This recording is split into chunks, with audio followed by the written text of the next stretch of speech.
Well, tonight, my name is Anthony Byron Logan, and you're watching ABL Live. Thank y'all for being here. Definitely appreciate you. Merry Christmas to all. You could be anywhere in the world. You could be out there fighting and cutting up, trying to get your last minute Christmas goods, but you're right here with me, and I definitely appreciate y'all for that. Thank y'all for joining. There's a whole lot going on still, of course. You know, we got this whole thing with impeachment, which is going to go nowhere once it hits the Senate, if it even hits the Senate, since Nancy Pelosi does not want to send the articles of impeachment over to the Senate, talking about, oh, well, I banged the gavel and that was impeachment. No, it's not. You got to send the articles first. That's how that works. Follow the rules. You can't make the rules of the Senate. The Senate makes the rules of the Senate. Follow the rules. That's it. Very simple. Also, did you guys catch any of the debate? Man, you talking about a dumpster fire. Like, that had to have been probably the worst debate I've seen. And there have been some bad debates over the past few months and weeks, but that one there, oh my goodness, it was just nothing really there. And it's really a crying shame that your top two candidates or presidential hopefuls to become the candidate on the Democratic side, well, I say top three.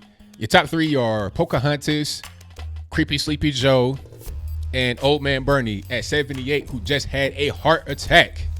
What are they going to do? We'll talk about all those things and more on tonight's episode of ABL Live. Thank y'all for joining. I definitely appreciate you. You know, Merry Christmas. I probably won't be streaming, of course, Christmas Day. So, you know, you guys have a Merry Christmas. Hopefully everything is going well for you and whatever you got going on. And I just thank y'all for joining. Absolutely, as always. But yeah, this whole debate situation. Oh, let's talk about Pelosi first, because that's kind of on my mind. Now, what is like? I want to know what Pelosi's actually doing. What is the strategy going forward here? Like, you're gonna just not give over the articles of impeachment to the Senate? Why? What is the purpose in doing that? I don't quite understand. What are you going to accomplish by not handing over the articles of impeachment?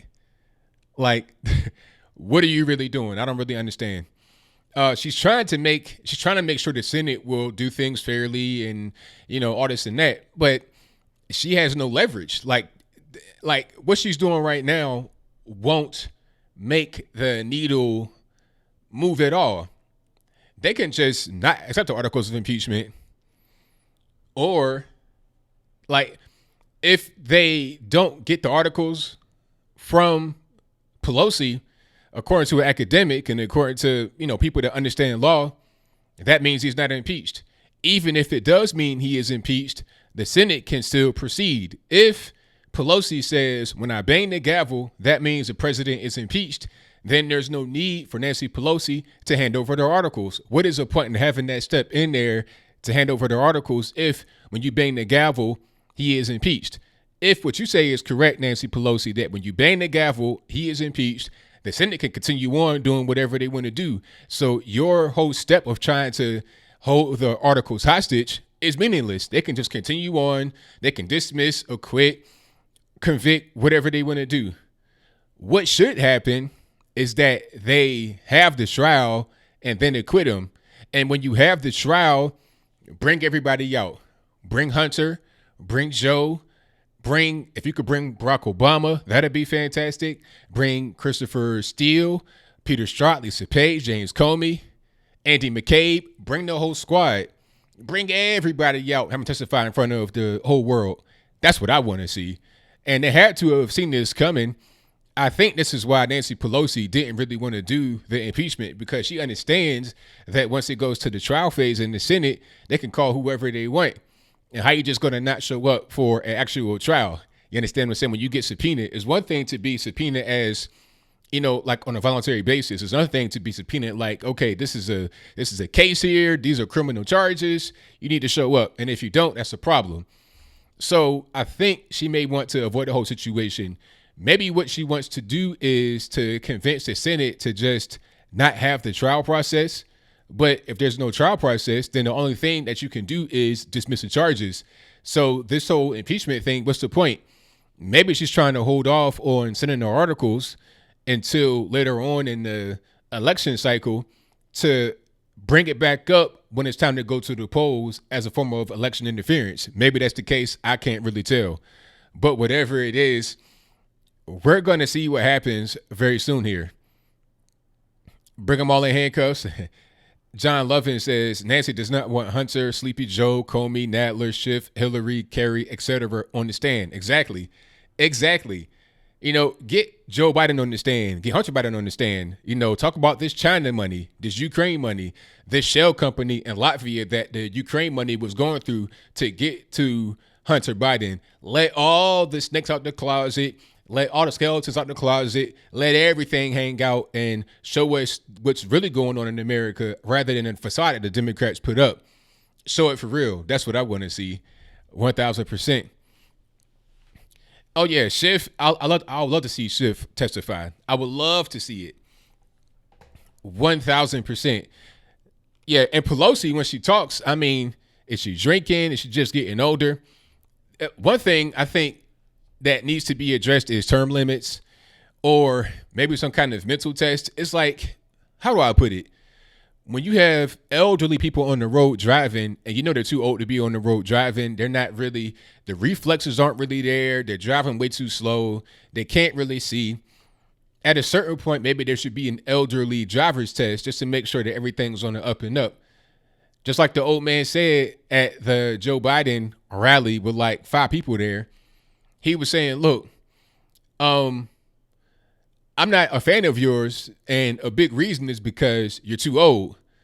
The guy was 83. He's like, I'm 82, 83 years old. I know that my mental ability is not the way it was years ago.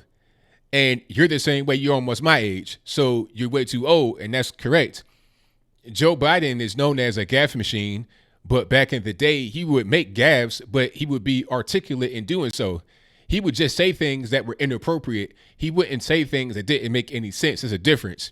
You could say a thing like you got to have a slight Indian accent going into a corner store. You could say that with a clear mind. But when you say something like, text Joe to 303, like things that don't make any sense, that's when it's an actual issue going on. 100%. So Joe Biden, that's your leading candidate. Anybody on the left? And then it's funny how Democrats are trying to celebrate impeachment like the president's going anywhere. He's not going anywhere. Bill Clinton got impeached and still stayed in office. Nobody that has been impeached has been removed. Andrew Johnson did not get removed from office. Nixon did not actually get impeached. He resigned from office before the impeachment happened. The impeachment, pardon me, the impeachment process was beginning, but he didn't get locked up. They got my throat scratching and everything. Hold on one second. Thank y'all for being here. Definitely appreciate you. Let me get some of this good H2O. But Nixon did not get impeached. All he did was simply resign before the process was complete. Keyword process. Okay. Nancy Pelosi cannot just make up the rules for the process. The process says that you have to actually, go through the articles of impeachment, hand them down. Very simple.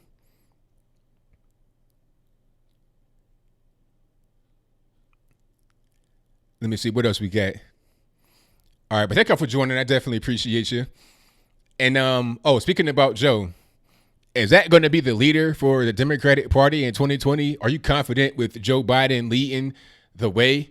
Or even a guy like Bernie Sanders, who's even older than Joe Biden and just had a heart attack? Some are going to say, oh, he's healthy. It was a routine procedure. When you're 78 years old and have a cardiac event, it's not going to actually improve from there because you're already in the twilight years. You're not going to, you can't really rebound at that age. If you're a young person, a young man, you're able to rebound to a certain extent. But 78, come on. If he were to become the president, he would turn 80 in the first year. Come on. That's Trump is old enough, but 80? That's absurd. Come on. Trump wouldn't even be that old at the end of his second term, let alone in the beginning of his first term. And Trump's old.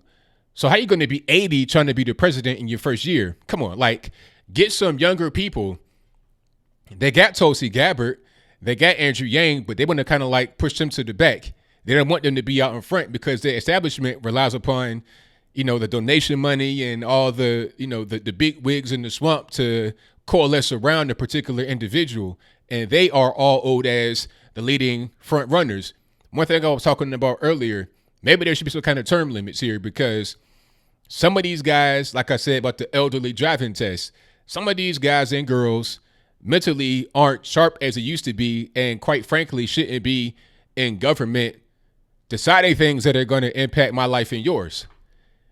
So maybe there should be a term limit. Maybe there should be a mental ability test, a cognitive function test if you're trying to become the president or a official in office.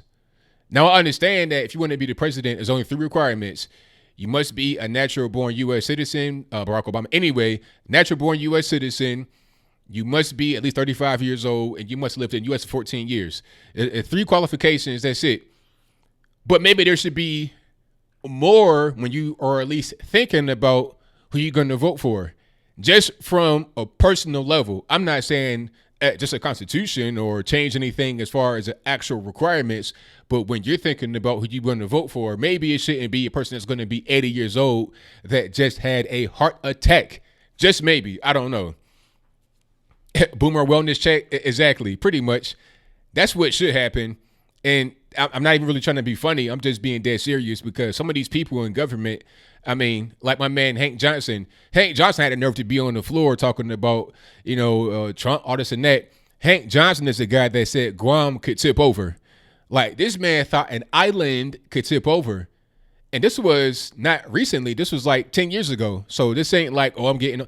Nah, this is like what he thought from the beginning. So if you thought Guam would tip over in 2010 and you're not getting any younger, I mean, come on, what are we doing? This is crazy. So I think a lot of us that are just regular everyday people need to get in office, because some of these guys in there got 2 brain cells rubbed together, barely.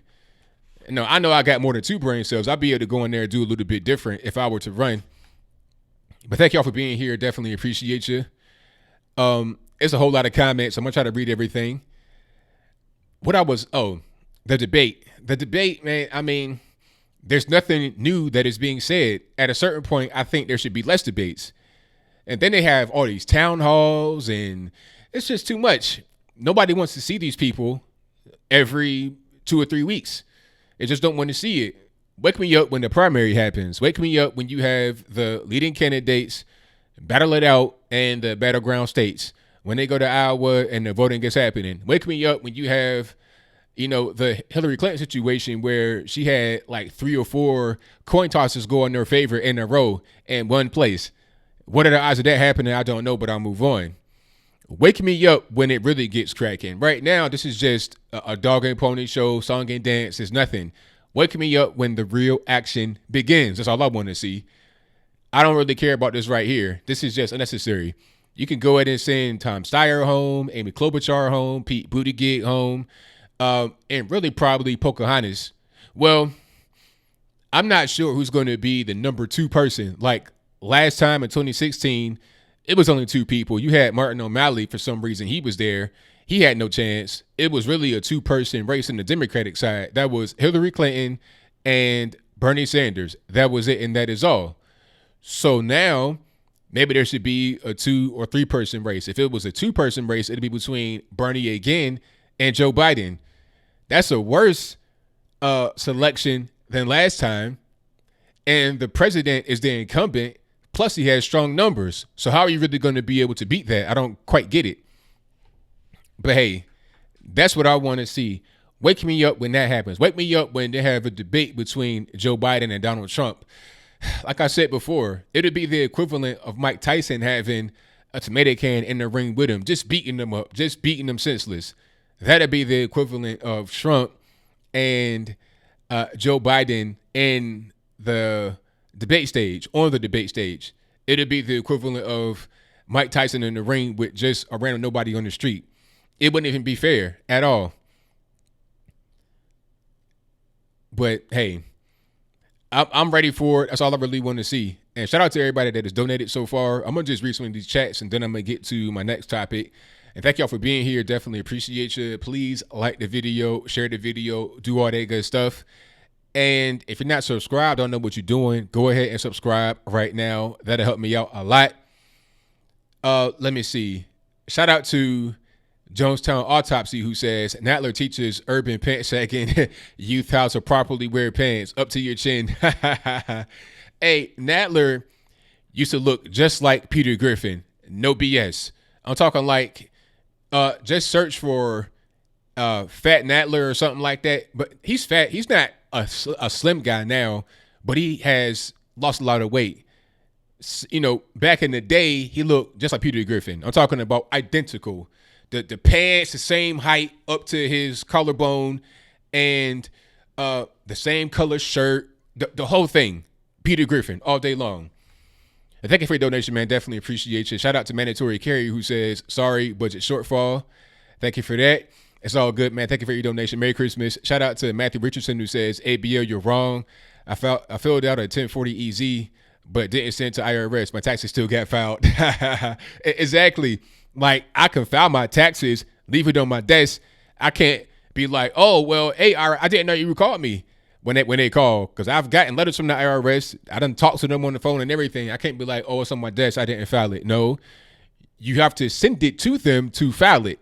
That was a very good comparison between filing your taxes without sending it and filing impeachment without sending it. Very good. Thank you for your donation. Shout out to Omar Adams, who said 56 years old, ABL squad, 60 years old, ABL squad. Hey, there it is, man. Thank you for your donation. Definitely appreciate you. Shout out to Jake C, who says, hey, ABL, longtime fan. I'm in the Border Patrol Academy right now, and I'm graduating in 2 months. Congratulations, man. It's a big deal. Impeachment is all the talk in my class right now. What do you think will happen to all of Chunk's work with border security if he does get removed? That's a good question. I think that we'd be fine because you still got Mike Pence in there. And the people that voted for Trump would be very upset if he were to get removed. So there's no way. Like, it'd be the biggest rallying cry ever. Any Republican that ran would pretty much get in. Like, I think what would happen if he were to get removed, you would have Mike Pence to actually run. Or somebody else. It could be Trump Jr., it could be anybody. They win. So the work that he's done would continue. So that's not a thing I'm worried about at all. But thank you for your donation, man, and great question. And again, congrats on graduating the Border Patrol Academy. I know you're going to do a good job out there, man. Thank you for that. Thank you to Hollow 502, who says, Merry Christmas, man. Merry Christmas.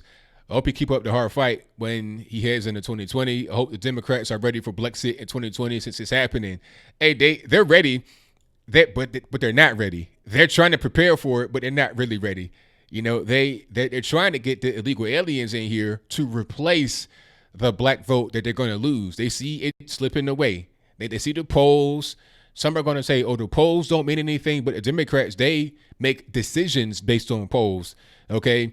If they're losing support in certain communities that they've been relying upon for the past 60 years, they're going to try to outsource to make up the difference. It's very simple. So when you're talking about, you know, the border wall and, you know, the kids getting snatched from their moms, is that and the third, don't be fooled. None of that really means anything. It's all about trying to get more illegal aliens in here so the Democratic Party can take advantage of them to make them into Democratic voters so they can replace the bloc that has been leaving them over the past few years. Very simple. But thank you for your donation.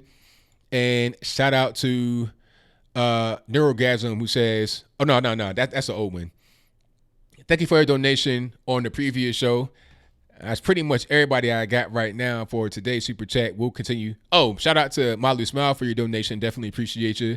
Shout out to ADB, who says, ABL, you and I know the Socialist Democrats losing support in the black community big time.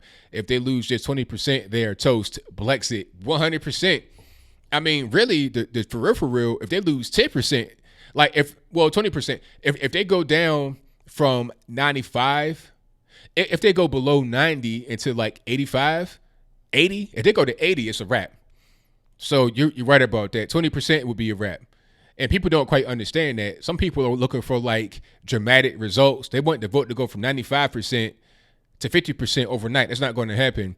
But there could be a very big swing. A 20% swing would be tremendous. Like, that'll change the whole nation. The whole nation, just from the black vote, going 20% less for the Democratic Party and 20% more for the Republican Party. That'll change the whole nation for generations to come. And all we gotta do is just keep that up in the years ahead. America will be totally different. The only thing that would be able to throw a wrench in the plan would be if the Democrats are able to get their amnesty and have them vote Democrat. Very simple. But thank you for your donation. Definitely appreciate you. What else we got going on? It's a whole lot happening. I'm seeing a whole lot in the news. There was one thing I wanted to cover right quick. Let me see if I can pull it up. We're talking about the debate, talking about creepy Sleepy Joe. And there was one more thing here.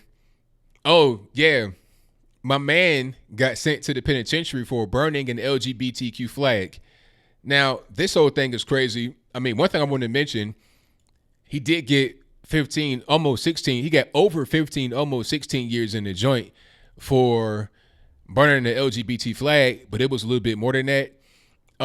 It was a few charges. First, he was a repeat offender, so he had been in jail before or had offended before. He had stolen the flag from the outside of a church on top of the door, and he set fire to it as a habitual offender. So, I mean, those charges still shouldn't get you 15 years in the joint. Like I said in my video, if you burn an American flag, there is no penalty because according to the courts, I think maybe even the Supreme Court, if you burn an American flag, it's protected as free speech under First Amendment. The flag burning is seen as symbolic speech. So you can burn it with no penalty at all. Freedom of speech, what does it say? The government cannot lock you up for your speech. Okay, that's what it says. And the American flag is protected under that. But somehow the LGBTQIA, every letter in the alphabet flag is not under the same umbrella. They're saying that burning the gay flag is a hate crime because you're trying to like hurt a gay person by burning the gay flag. But how does it make any sense? Nobody got hurt. The church didn't get burned down. The strip club he went to burn the flag did not get burned down. He burned the flag outside. Nobody got injured. He didn't even get injured by burning the flag.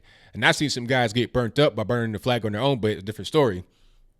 There's no way you get 15 years in the joint for doing something like that.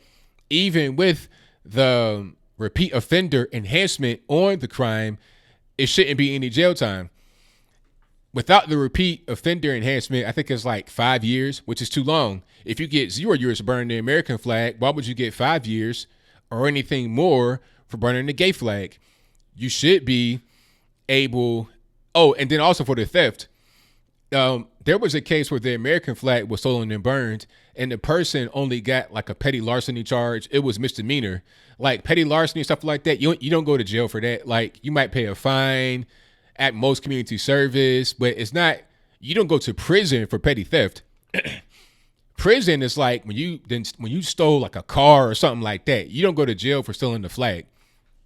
You may go to jail for a day or something like that at most, but you don't go to prison. You don't go to no penitentiary for stealing the flag. This guy's going to the penitentiary, not just the jail, not just a fine, community service. You're going to the penitentiary. That's way too much. Exactly during 1804, if you could burn an American flag, you should be able to burn a gay flag as well. Very simple. Fair is fair, right? If I could burn a gay flag, if I can burn an American flag, why not a gay flag? Why not any flag? I should be able to burn whatever flag I want and not get in any kind of trouble, except for if I steal it. And for stealing the flag, the punishment should be proper for the crime. It shouldn't just be, oh, well, you stole the flag, go to the penitentiary. That's not how the law works. Prior conviction still wouldn't get you no time in the joint unless he was on probation or something like that. But that wasn't mentioned. If you're on probation, you do any kind of crime, you could get sent back to the joint and do the remainder of your time, depending upon the situation. Sometimes it's not always that black and white, but that's generally how it is. You know, if you fail a urine test while you're on probation, you can go back to the joint and do the rest of your time while you're out on probation. I know guys that are violated like that. Either way, even without the prior conviction, even without probation, he could have been a regular normie with no record at all, no speeding tickets, no jaywalking, no littering, no loitering, no trespassing, no nothing, and still got 5 years in the joint for burning the flag because it's a hate crime. Crazy. And then a point I made in my video is if burning a flag is a hate crime, then what is not a hate crime? When you draw all these circles around certain people and groups and ideas that are protected under this umbrella of a hate crime, what is not a hate crime. Okay, so if you are a straight white male that's agnostic politically, you have no gender, you like, you got to be an NPC, you got to be a pretend person to not fall under the category of a protected group. Basically, no religion, no politics, no gender, no race, no nothing. You got to be an invisible man to not fall up under the hate crime umbrella at a certain point. The lady in UK was trying to make it be a hate crime if you get called a geek or a nerd. Like, everything is a hate crime. So if everything is a hate crime, then there's no meaning behind it. It's just like Andrew Yang trying to give everybody $1,000. If everybody gets $1,000, then who does not have $1,000? All you do at that point is just raise the artificial floor of goods and services up to match $1,000 a month. You got it. Everybody know you got it. So you can't say, oh, I can't afford this, I can't afford that. You have the money, $1,000 a month minimum. So the floor of the price for goods and services is going to go up to match. And people are going to say, hey, things have really increased. My money's not going as far as it used to go. That's called inflation. That's what giving out a bunch of free money in the economy does. Not only will you create inflation, you also create debt. Now, we got debt going on right now with the spending bill. That's a different story. But $1 trillion+ per year, plus the entitlements we already got on the books. Yang said he's going to eliminate welfare if you get a UBI. Will you eliminate SSI payments? Will you eliminate retirement from the federal government? Like, are you going to eliminate that? All these entitlements you still got to pay for people that are older and whatnot, pensions, are you going to eliminate that? That's where a lot of the money is at, not in some of these EBT, WIC, TANF, food stamps. That's not even really where it's at. So what are we really doing? Yeah, like the $1,000 becomes less, and everybody's money ends up being less. If you have savings, your savings becomes, so like your cash should be trash. You got savings. Let's say you got a bunch of money in the bank stacked up. Here comes Andrew Yang flooding the market with a bunch of free cash. Your cash that you have in the bank automatically becomes worth a lot less than it was before. Your stocks, your 401k, all of that. Where's the thought process in doing these things like the UBI? Where's the thought process in trying to get candidates to run for president? Where's the thought process in trying to impeach the president when you don't have any kind of real plan as to how you're going to go forward? Where's the thought process in not giving over the articles of impeachment, knowing full well that if you don't give the articles over, the president is not impeached? What are we thinking about here? Where's the brain power? I don't know. I can't tell. And people talking about automation. Automation has always happened. There's always been automation. Automation is a good thing to a certain extent.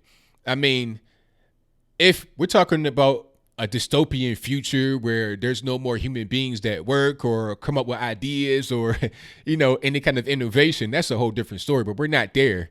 If we're there, then what you going to do? Spend some money to try to fix it? It ain't going to happen. Okay. When human beings are able to automate, things get easier. At least that's the way it is now. That's the way it's always been. When you're able to come up with a factory that can automate some of the process in building vehicles become cheaper, therefore more accessible to the average everyday person. If we're able to automate a system that creates cleaner energy, then you have less pollution and smog. People are healthier and all this and that. I'm not a climate change guy, obviously, but pollution is a real big issue in China. Now, if they're able to get some innovation that can reduce that pollution, so you don't go outside in Beijing, Shanghai, and smoke a blunt every time you go outside with no weed in it, then that's a good thing. Nobody would say, oh, it's bad as you automated that process. Your cell phone, look how much we've been able to do with the cell phone. Look at what's going on right now with what we have here. Back in the day, to do a show like this, there would have been a lot of people on a TV set with all kind of expensive equipment. Now I'm right here on my PC. Like, I have one desk with everything I need on it. A microphone, mixer, monitors, camera, everything is right here. It's automation. It creates other avenues of revenue. It creates other businesses. It creates new ways to be able to get from point A to point B in your life. It can't just be looked at as a fear-mongering thing. What Yang is doing is much worse than automation, because what he's doing is making cash worth less. Not saying that it's worth less, but he's making cash worth less than what it is. He's creating inflation. For what? It's gonna like cancel each other out. You're trying to fix the problems that automation caused by having jobs lost, but at the same time, you make cash worth less than what it is already. So if you were already struggling, you're not going to actually improve. You're going to be, it's at best it'd be a lateral move, but in the long term, it'd be a deficit. It'd be to our detriment as a country, because now money has been accelerated and its worthlessness. It doesn't make any sense. Where's the thought process in that? I don't understand. So, but shout out to everybody in the building. I appreciate y'all for being here. I'll get to the calls a little bit later. Right now, I'm just hanging out, talking to you guys. Let me see. Corey Fitzpatrick says that 20% of blacks vote Republican, combined with all of the conservative judges Trump has brought in, our country would be changed for generations for the better. Exactly. 1,000%. And this is going to be a thing that persists. Not only just this one election, you're going to have this kind of pattern persist throughout generations as far as voting. And also the judges, when they rule on certain things, is going to have a profound effect on us. People don't always understand that, because they look at things just on the surface level, on the face value. Like, they look right here and don't look anywhere else outside of their bubble to really understand what's going on. The judges are a big thing. I mean, this is really huge. It'll change the whole country. So I think Trump is delivering what Barack Obama wanted, or what he campaigned on. Not that he wanted to do, but he campaigned on hope and change, right? Trump's giving hope to a lot of people, and also some real change on the ground. Yep. Now, one thing people are saying is that he may be doing too much spending. Maybe he is, but so did Reagan. Let's not forget that. Reagan did a lot of spending, but it worked out. Look at the 90s. Look at the economic boom that we had as a country after Reagan left office. The things that he set up made way for a crazy boom that the whole world felt.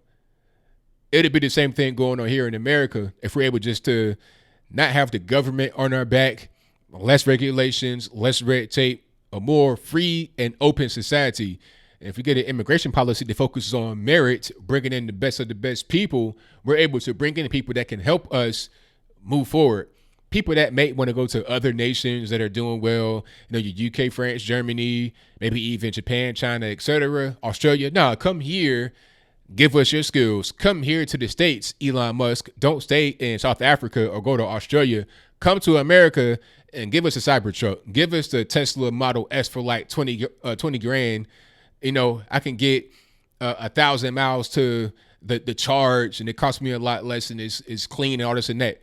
Come here rather than Australia or staying in South Africa. Steve Jobs, come here rather than staying in Syria or Iraq, Afghanistan, wherever he's from. Just come here and give us the iPhone. Change the way that the whole world works. That's what I want to see. 1,000%. That's right, Jonathan Froger. I'm doing, as all the cool kids would say, I'm packing a lot of stuff and try not to digress. That's me, 100%. All right. But yeah, I mean, there's some topics that I probably would address in a different platform, but I got an opinion about. Hold on. Oh, Space Force. I've not spoken about Space Force yet. That's a good question, Frank G. The military raise, I did not see the military raise. The military got a raise, and hey, that's what I'm talking about. Good on them. They deserve it, protecting their country, putting their lives on the line for us. Shout out to the military if they got a raise. But the Space Force is needed. People are trying to mock it, saying, oh, it's a Space Force. He trying to be a superhero. But nah, it's needed. We have low Earth orbit assets that are very important to national security. And there are weapons that can shoot these out of the sky. They're saying that if there was a World War III, it wouldn't be as fought much on the ground as it would be in the air and space. And also from just, a computer area. The Chinese military has like the Chinese military have hackers that are currently right now attacking every country in the world right now. And they have a weapon that can literally shoot up an object into space and take down a satellite. They tried it already and it was successful. And it's all kind of debris up there. It's like 20,000 pieces just floating in low Earth orbit right now of a satellite that got shot down. So they can do that as we are speaking now. So you got to have a force that's able to combat against that. You know, people talking about aliens. That's not really what the Space Force is for. It's for controlling the space. Like, we may get to a point in the future where we do a lot of our transporting of goods through space. There's also a battle for the Arctic passes. I mean, it's kind of getting like into geopolitics. You have shipping routes, right? And the most important shipping route is the South China Sea. China is dominating that right now because they're building up fake islands, the Spratlys and whatnot, and they're taking over people's fishing quarters. The Philippines are mad about it. Vietnam's mad about it.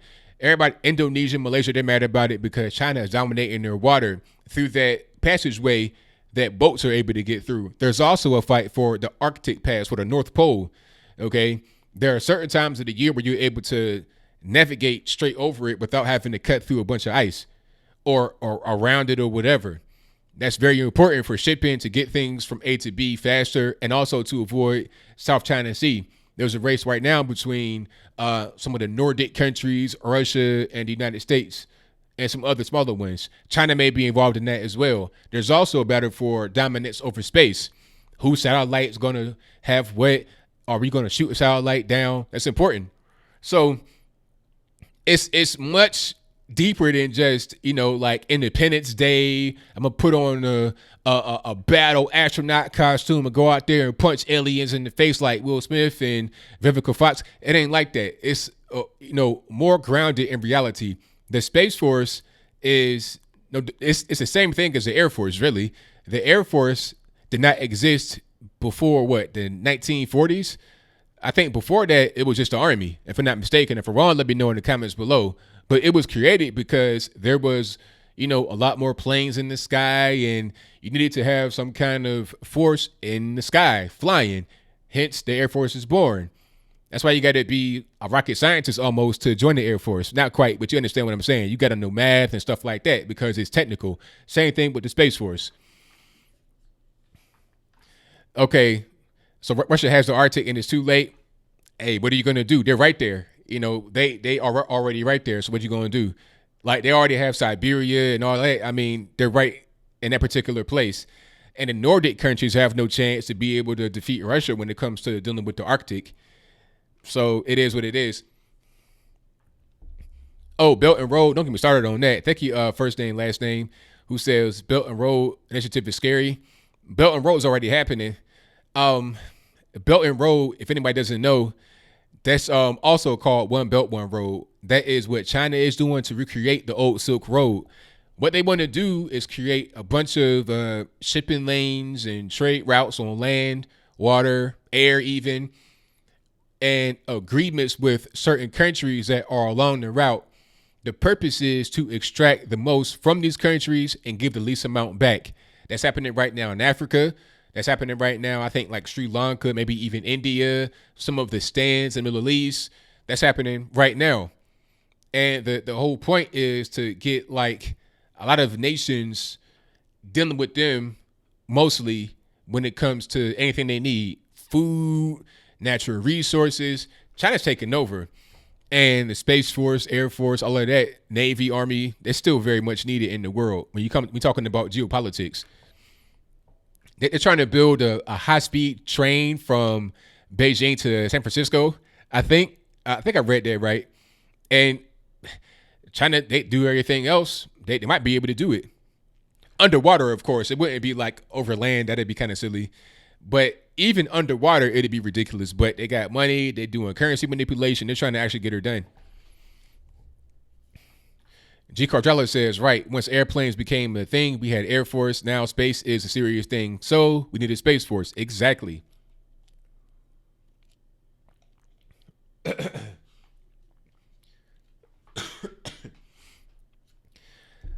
Yeah. Let me see. Chinese own African countries now. Yeah. The Chinese are pretty much have taken over Africa. And I've been talking about that for years. I've been saying that China's taking over Africa. People are acting like, oh, that's not really a real thing. You trying to slander African countries. It's like, nah, it's just what's happening. They're already learning Mandarin in South Africa. For what? Why? It's because the Chinese are going to be the new colonizers without colonizing. When the Europeans colonized Africa, it was more altruistic. They try to give back and they try to build things that last. The Chinese don't care at all. The Chinese will give you the least amount and take the most amount back. And they know that these countries have no other alternative. So it don't even really matter. They'll give you, they don't care if you got a corrupt leader. They'll just meet with the corrupt leader, give him a bag of money, and take whatever they want from the country. The people don't benefit from it. There was a scene in this Netflix movie, you got to watch it, with Idris Elba. What was that called? I forget the name of the movie. It's escaping my mind right now, but it was about Africa and like an African warlord. And he had these rebel kids. I forget the name of that movie. But anyway, there was a scene where they kind of like got done fighting and they had on all their stuff from the bush. One dude was butt naked, everything. They're sitting and waiting for the African leader to come out and get them to meet with them. So they're like in this little house. It was a pretty big house. It's like a small palace. So they're sitting out there waiting on a leader to come out or for one of his handlers to come out and get him to bring him in. When they're waiting, here comes a Chinese man in a suit and tie. Imagine you got these African dudes. One of them is totally butt naked, right? Like no clothes on at all. Another guy got on like an old shirt, torn, beat up. The kids got on these oversized helmets with guns and everything else. Chinese man come in, suit and tie. He goes in the spot before them. They totally get ignored. He goes in the spot, gets a bag of money, and bounces. That's what's happening right now in Africa. People want to say, oh, they're even trade partner. No, they're not. They're worse than the Europeans because the Europeans would at least build things that will last. They would educate the kids. The Chinese don't do none of that. They come in, take what they want, and bounce. Beasts of No Nation. That's right. Hey, please watch Beasts of No Nations. That right there, it tells you what's happening right now in that particular scene. If I could find it and put it in the video without getting striked, I would, because that really just displays it. I know it's a movie, I know it's fiction, but that scene right there, that's how it is. I know guys in Africa that are in government positions, and they tell me that's what's going on right now. Who's going to build the space vehicles? Elon Musk? Yes. He has rockets that he builds that go into space. I think one of his rockets refueled the ISS, if I'm not mistaken. So yeah, Elon Musk, absolutely, 1,000%. And as we advance in technology and time, we're going to have more time to perfect the technology needed to build these vehicles. So I mean, we're just starting the Space Force right now. Like when we started the Air Force, the technology that we have today was not available. You got these drones that are unmanned. You got drones the size of commercial jets that are unmanned. You understand? Like the technology is just out of this world. When guys try to commit crime, it's like, what are you doing? They got unmanned drones the size of a jet. They got unmanned drones the size of a Max 8. That can hold 200 people. What are you thinking about trying to commit crime? They can see you. It's like people have an illusion of privacy, but that's a different story. Anyway, I'm just saying the technology is going to improve and increase to a point where we can't really imagine it right now. There'll be incremental changes that happen and we'll see it. It's like with the cell phone. Just think about how short of a period of time, your cell phone went from like this big brick, not even the big brick. Let's go back to more recent time. The cell phone at one point, maybe 10 years ago, was like this big. You couldn't do anything like you're doing right now. Now you got guys shooting movies on their cell phone. All these social media applications, and you can do all kind of stuff. You can stream and you can put it underwater. The technology has definitely increased from a short time ago to now. Very simple. The innovation. It's called automation too. Automation has created these innovations or has helped in the innovation. You create innovation with automation at times. You know, a lot of these things that happen in the phone are automated. The processes are automated. There's no little munchkin over here cranking the cell phone to get it to rock and roll. You know, you have automatic things that are happening in the background all the time. That's automation. This thing has created a lot more jobs. Uber, DoorDash, all kind of things. I can't even really. It's You got guys in Nigeria with like salvaged broken phones making Nollywood movies and having the whole world see it. Like, it's crazy. Exactly, Joseph Crow. They don't understand. They got fighter drones patrolling cities. They don't. That's why we know anytime it could be a boat off the coast. And if you've ever been on the coast of a place, it's hard to see a boat, even when it's like right on shore. If it's kind of far away, they can see a boat way out by Cuba. They know right when it's there. They know everything. They already got. They see all of what's going on.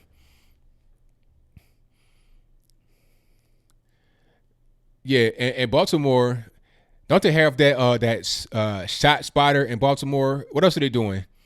But Baltimore, I mean, it's the policies that are making that place be what it is. It's simply the policies. That's the problem. Too many corrupt people in there. A lot of Democrats in there do nothing. That's the issue with Baltimore. San Fran, same way.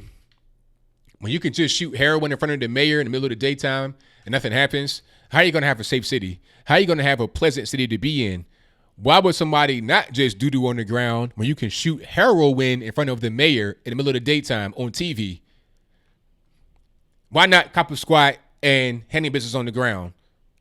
You could do whatever else you want. You could shoot heroin, smoke meth in the middle of the daytime in the public square in front of the kids and the whole nine. Yeah, Baltimore is crazy. Like, I never go to Baltimore. Like, and it's crazy because Maryland is a rich state. So I don't understand why Baltimore is like that aside from the policies. Maryland is a top state in the U.S. for money per capita, if I'm not mistaken. Like, I don't understand. The only way to explain it is policy. There's plenty of money in Maryland. D.C. is the richest place in the nation, that D.C. metro area. And Baltimore is like 40 minutes away. What's the problem?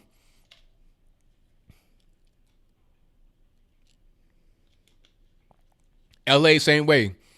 L.A. has Skid Row. Yep, you have other big cities that don't have a Skid Row or anything like that.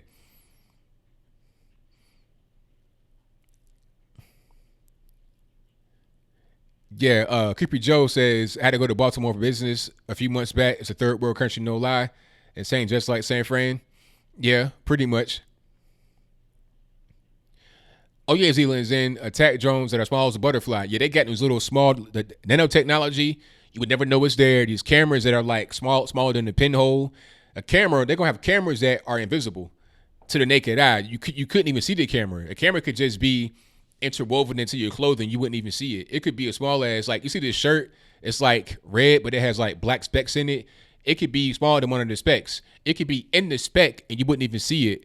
It'd look the same as the other specs. That's going to be next, in my opinion. And then you would just have your whole shirt hooked up to a network and you can look at it from there. That's going on. Let me see. Von Dutch says, how about Cleveland paid $225,000 for arresting a man who burned an American flag? Gregory L. Johnson claims police officers violated his rights after his active protest. So I guess he sued them and won and got paid $225,000. Hey, I mean, that's the right thing to do because according to the law, the officers were wrong. Now, let's just have that same law on the books applied to the LGBT flag. I think the case in Iowa needs to go to the Supreme Court. You should be able to burn that flag as part of your American rights, your First Amendment rights, free speech. If you could do that to the American flag and it's protected under free speech, then why not the gay flag? It's the same thing. Not the same as far as what they mean, of course, American flag and the gay flag, but I'm talking about the act. It's the same act. You taking the flag and you burning it. What's the difference?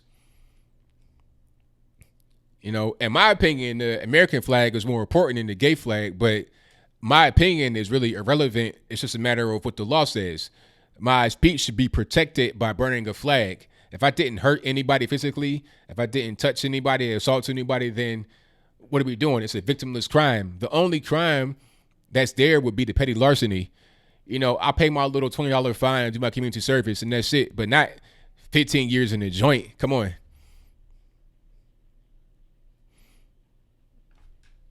Yeah, it's free speech. And the First Amendment clearly states the government cannot lock you up for your speech. For being an activist, for protesting, you can't get locked up for that unless you're doing things that are that are illegal while you're protesting. If you urinate on the ground outside while you're protesting, okay, you got to go, sir. You're indecent exposing. There's kids around. Let's put the handcuffs on. Let's go down and get you straightened up. But aside from that, they can't lock you up. You can be outside with a sign protesting and it's all good. You can't get locked up for that.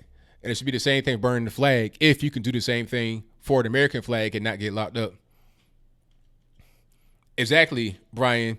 All flags should be permitted for burning or none at all. 1,000%.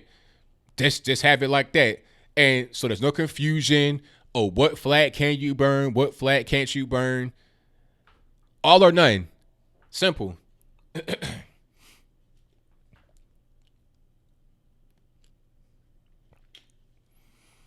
People that have time to burn flags, I don't know. That's a good question. Who has time to actually be out there protesting all day? That's a question I want to know. These people, they always come to the same events, same rallies all over the country. Like, what are you even doing? Okay? Like, go to work, go home, go back to your basement and hang out there.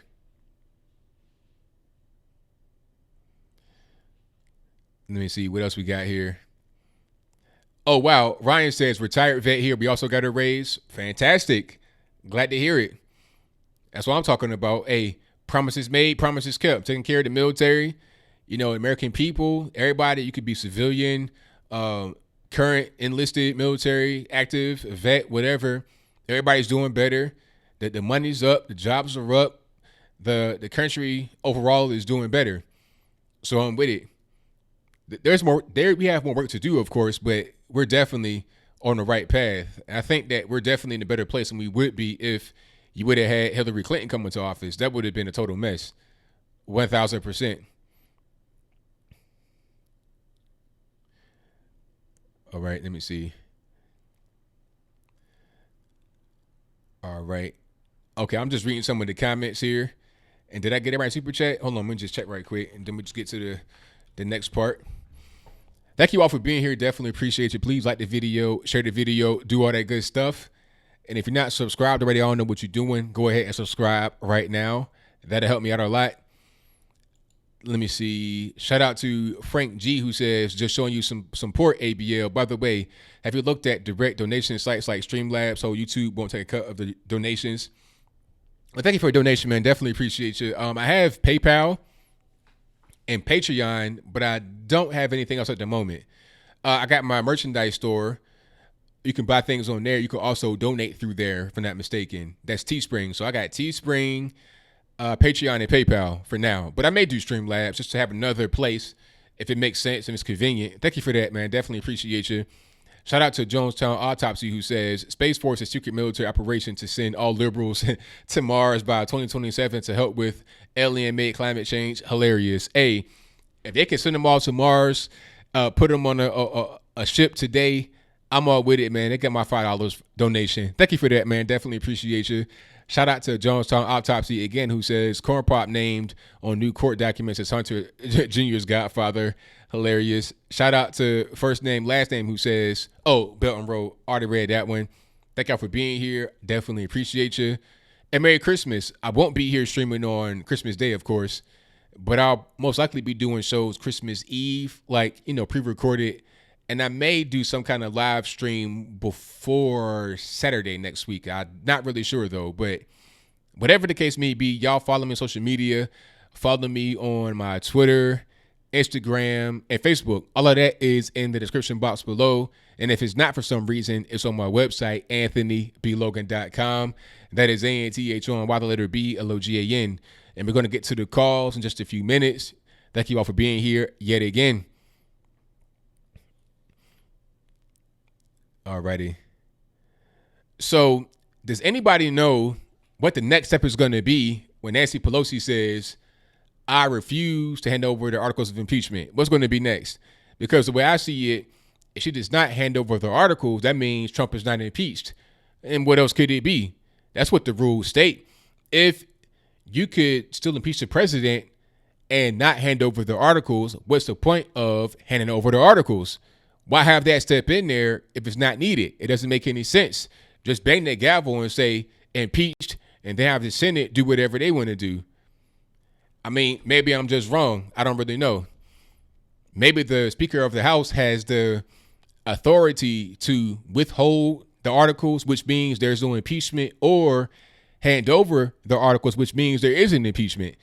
And if you don't hand over the articles, what's going to be the reaction in the Democratic Party?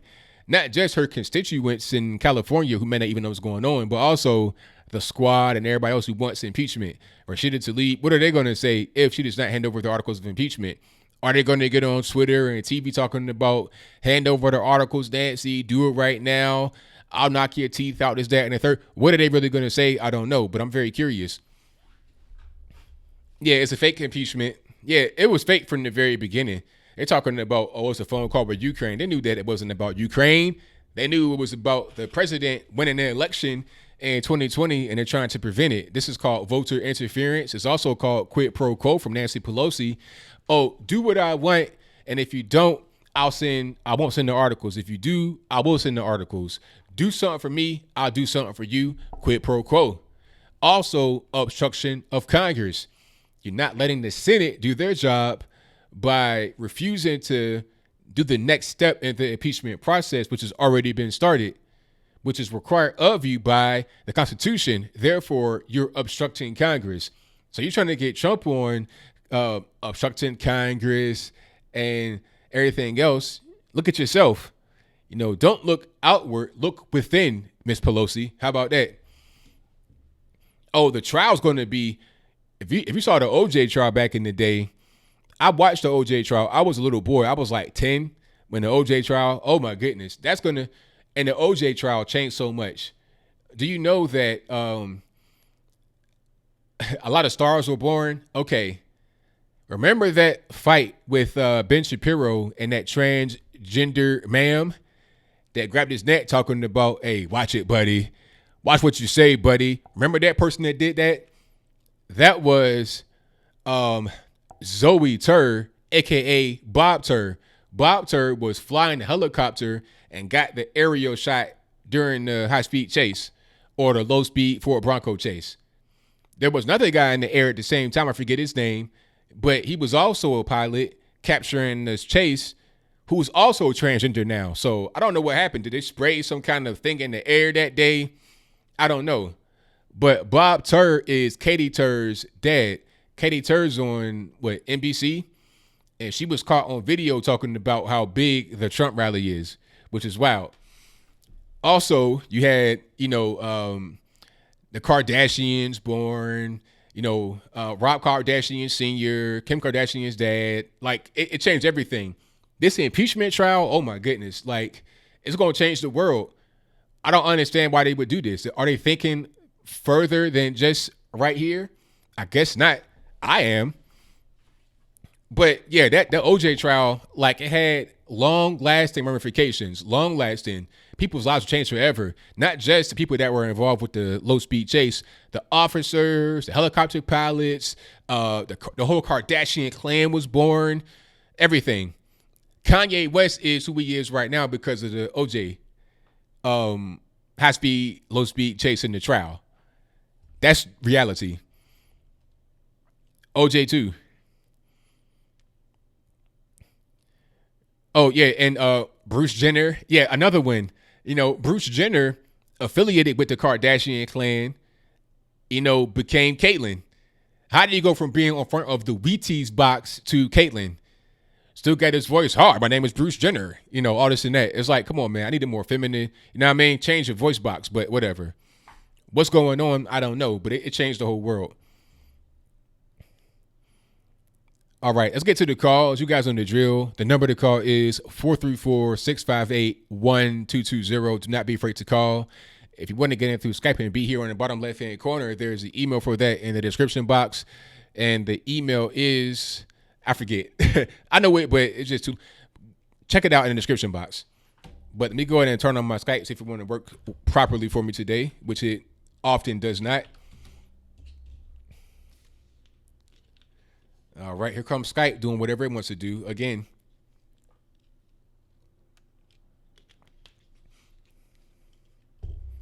Brucella, y'all are wild. All righty, let's go ahead and get to it. All right, Matt, what's happening? Matt, hold on 1 second. I got to change my my audio settings here because, let me see. Give me 1 second. And, okay, we're good to go. How's everything going? Going fantastic. What are you up to? Everything's great, man. Can't complain. Hey, the speaking of the OJ trial, they found that guy's blood on the crime scene, and with the knife and with the gloves, and they weren't allowed to admit that as evidence because the police hadn't properly cataloged it. Like, they didn't maintain it as a sterile crime scene, even though the DNA matched. It's impossible to get a false match. You know what I mean? You can get a false negative, but not a false match. They couldn't admit that evidence. So it's just an error in their process. Yeah. Now put that in the context of Adam Schiff pre-negotiating or pre-planning the impeachment with the whistleblower and the whistleblower's attorney, Mark Zaid, and put that in that context, like the fruit of the forbidden tree context is what they call that. So that and the Steele dossier being used, which John Clapper and Mueller both testified that wasn't central to getting the warrants in the first place. So they opened the investigation into campaign, like Carter Page, under false pretense. So OJ's blood is inadmissible, but the FISA warrant and the information got under the FISA warrant is admissible, which is that's pretty crazy. And then in terms of the trial, I don't think they want a trial. Like I think that I almost wish like Trump could issue an executive order to impeach himself because. Like if the articles don't go over there, I mean, really, it should happen because, if Trump had assaulted Biden, like literally punched him in the face, there's no way that during discovery or during the development of articles of impeachment that any fair process will say, well, we can't talk to the person that was assaulted, right? Like, we can't call that person. But then when it gets into the Senate, the Democrats are going to think they're going to bring in John Bolton, who was fired for being a warmonger, and that the Republicans aren't going to bring in Hunter Biden, who was hired for being a Biden. I mean, the Democrats are going to use Bolton, and they for some reason worship McCain these days. They're gonna bring in Bolton, who they have absolutely hated for decades. And then on the Republican side, you're going to have Hunter Biden, who is smoking crack and Shake Shacks and knocking hookers up, and they're going to have him as a material witness.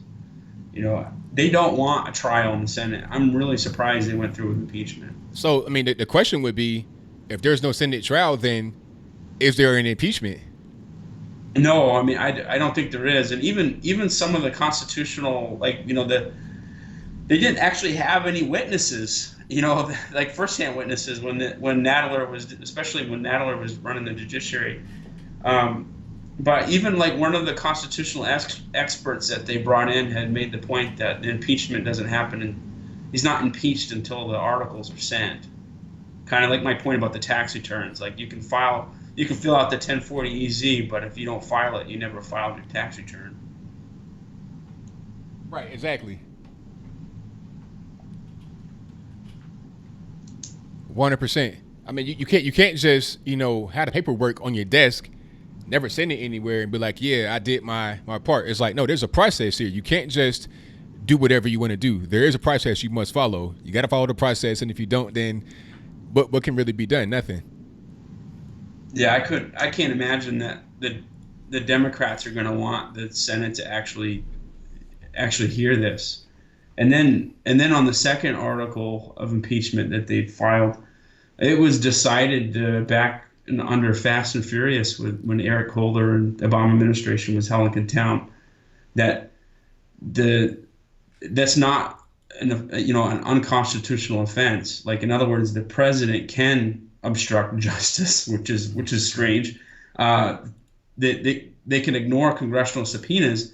The Congress has to take them to the Supreme Court and get one of the Supreme Court judges to say, Mr. President, you have to turn over information on Fast and Furious. And that's sort of the process on that. So it's already been, like, one of the articles has already been adjudicated. I mean, not that Trump can't not cooperate with the House. But the House has to sue him in order for him to be coerced. Got you. And I think the last point I got is I really wish someone would do a deep fake video of Trump sitting in that chair at the UN summit where Biden was basically bragging about. Oh yes, please do that, please. If someone, I'm a computer programmer. I own an aviation company. I'm literally thinking about taking a guy off a job and just saying, "Hey, go learn how to do this deep fakes." Because I think if someone could, it's almost like you gotta literally paint the picture for them. Like, some of these people are in denial. Put Trump in that chair. Put Trump saying that he's going to leave 6 hours from now unless certain prosecutors get fired, and just see what happens. If that would even sink in. If that doesn't, then I mean, we're all insane. I mean, there's no way to contextualize it any other way than a deep fake at this point. If that video were to come out and just regular everyday folks would to see it, because most people, regular people, have never seen the Biden video because they're not into it like us. But if you regular, think that's true? I think so, yeah. Because I mean, you'd be surprised. Like, people don't know what impeachment means. Like, people seriously calling me saying, "Hey, what's next?" So, I mean, you'll be surprised what people what people do and don't know. So, I think a lot of folks have not seen this Biden video. So, when I talk about it, a lot of people want to dismiss it because they haven't seen it. Yeah. Oh, yeah. I mean, I've seen that like a billion times. I literally cannot imagine that someone hasn't seen it. I mean, like I was saying, people have no idea what impeachment means. Like, how can you not know that? But they don't know what it means. Yeah. Well, if you know anybody that can do deep fakes, let me know. I'll chip some money in or something. I don't care. But thanks for the call. Thank you for the call, man. Definitely appreciate you. Yeah. Cheers.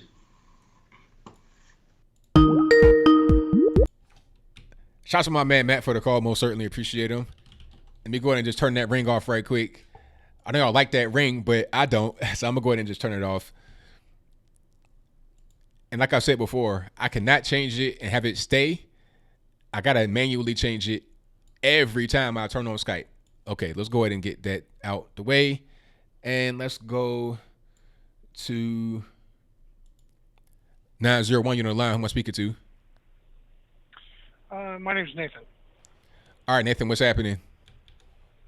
So a lot of the other YouTubers that I listen to have been talking about, if you listen to what Nancy Pelosi said, that she doesn't know what kind of arena that she's getting herself into, I think that they're actually trying to see what kind of dirt they have on some of the Republicans to change their vote that's in the Senate. I'd like to see what you thought about that. Well, I mean, I think that could be a good point, but I believe that if that were the plan, that probably should have already been thought about. Like, they should probably was already thinking about that before right now. I mean, then again, they could just be lazy, thinking about things very late. But if that were the plan, that should have been the thing that was already thought about. It shouldn't be, I need more time to dig up dirt. It shouldn't be like that, but it could be. I really think it could be. I mean, it really, some of the, you don't know who Nancy Pelosi's handlers are, so some of the time they're going to be taking to go and see what dirt they do have. It may take longer than expected to find that dirt that they actually do have on the Republican side. See what I'm saying? Yeah. And so that's where I come from on that. I keep hearing Fox News reporters say that Nancy Pelosi is a really intelligent person and basically a really good chess player, but I'm not seeing it by the way she speaks and the way she's moved with this impeachment. I mean, how do you go from having a majority wanting impeachment to losing the whole majority? And while doing so, you're taking polls to see what verbiage actually works on the American people. Right. That's a good point. So that really doesn't look like it's a very intelligent person to me. I think the pills and the alcohol has gotten to that woman's brain. Yeah, I think so, definitely. When I was hearing about the whole drunk thing, I was like, nah, she's just kind of getting up there. But the more I see her speak, I'm like, okay, there's got to be alcohol. I mean, I've seen alcoholics before, and I see all the signs. I mean, at a certain point, you're right. A lot of these people aren't really that smart. They do things that don't make any sense. The impeachment doesn't make any sense to begin with. It's not a smart move to make. So if you make one non-smart move, it's not a surprise to make other non-smart moves as well. Of the majority of the leaders are actually on like Alzheimer's medications and stuff and things in that nature. Yeah, it reminds me of what was that casino towards the end where all the bosses got all the bosses got arrested and everybody was in the courtroom with oxygen tanks and stuff like that. That's kind of what it reminds me of, seeing these people in the house. It's kind of ridiculous. Like I was saying earlier, some of these people shouldn't be there just because they are a little bit too old. They should just be at home, hanging out with the grandkids, enjoying their life. I agree. And I see that Ted Cruz finally put on the floor that they're going to have a vote on term limits. That is something that needs to be done, period. Everybody should have a term limit. I mean, these people are getting rich, but yet they don't even have a product to sell. So what does that make anybody think? That's why we have no trust in our government. That's right. That's right. Yeah, I think term limits are a good thing. I mean, because some people think, oh, there's not enough people to go out here and run and do well. I mean, some of these government jobs, it does not take a rocket scientist to do, number one. And number two, there's always more people. You got 325 million people at minimum right now in the country. Surely there's more than one person that can take Nancy Pelosi's job in the past 50 years other than her. So, yeah, definitely have term limits. Yeah, I appreciate it, man. You have a good night. All right, thank you for the call. Thank you. All right, shout out to the caller. Most certainly appreciate him. Yeah, like I was saying, it's like casino at the end where they were getting pinched and all the bosses were in there. These guys had oxygen masks, doctors, the whole 9 yards. I saw Jerry Nadler have an episode on the stand. He almost passed out. John McCain passed away in office. It's like, come on, like term limits. That should be a thing. You got Bernie Sanders running at 78 years old after a heart attack. He'd be 80 years old in his first term. Come on, what are we doing? You can't live forever. We're not, immortal beings. But let me get to the next call. 865, you're on the line. Who am I speaking to? ABL, my man. It's Aaron up here in Sevierville. All righty, Aaron. What's going on? I'm doing good tonight. And I want to thank you, first of all, for being on here live. You dedicated yourself every Wednesday and Saturday. It's a joy to see you on here, man. Hey, thank you, man. I really appreciate that. It means a lot to me. Good for the heart. Definitely. Good for the heart. Thank you. I want to just touch on your headlines real quick. The DNC debate, I ain't even going to spend time on that because that's a joke. Who even pay attention to that? Right. Prison for the LJBS234S flag burning, whatever. I don't know what's happening there. If the guy's a firebug, yeah, give him a couple of years. If he's crazy with fire, he's a dangerous guy. Right. But just because that's a SB 239 whatever flag, that ain't got nothing to do with it. That should have no bearing on the case. Exactly, 100%. You know, like the whole firebug thing, that's one thing. Get locked up for that, but not because burning the flag is considered a hate crime. No human being got hurt. The fire was not inside, it was outside, so there was no threat to anybody being hurt. The whole thing is centered around the hate crime, and that's just ridiculous. If you could burn an American flag and not go to jail, then you shouldn't be getting 15 years in the joint for mostly burning the LGBT flag. Right on. It's just a piece of fabric. It ain't nothing to do with nobody else but your craziness. You're a firebug, you need a few years, but other than that, man, it's just craziness. That's right. The impeachment, I'm going to touch on that for a second. I hope they don't. Mitch is hollering about, oh, I'm going to dismiss the whole thing right from the get-go.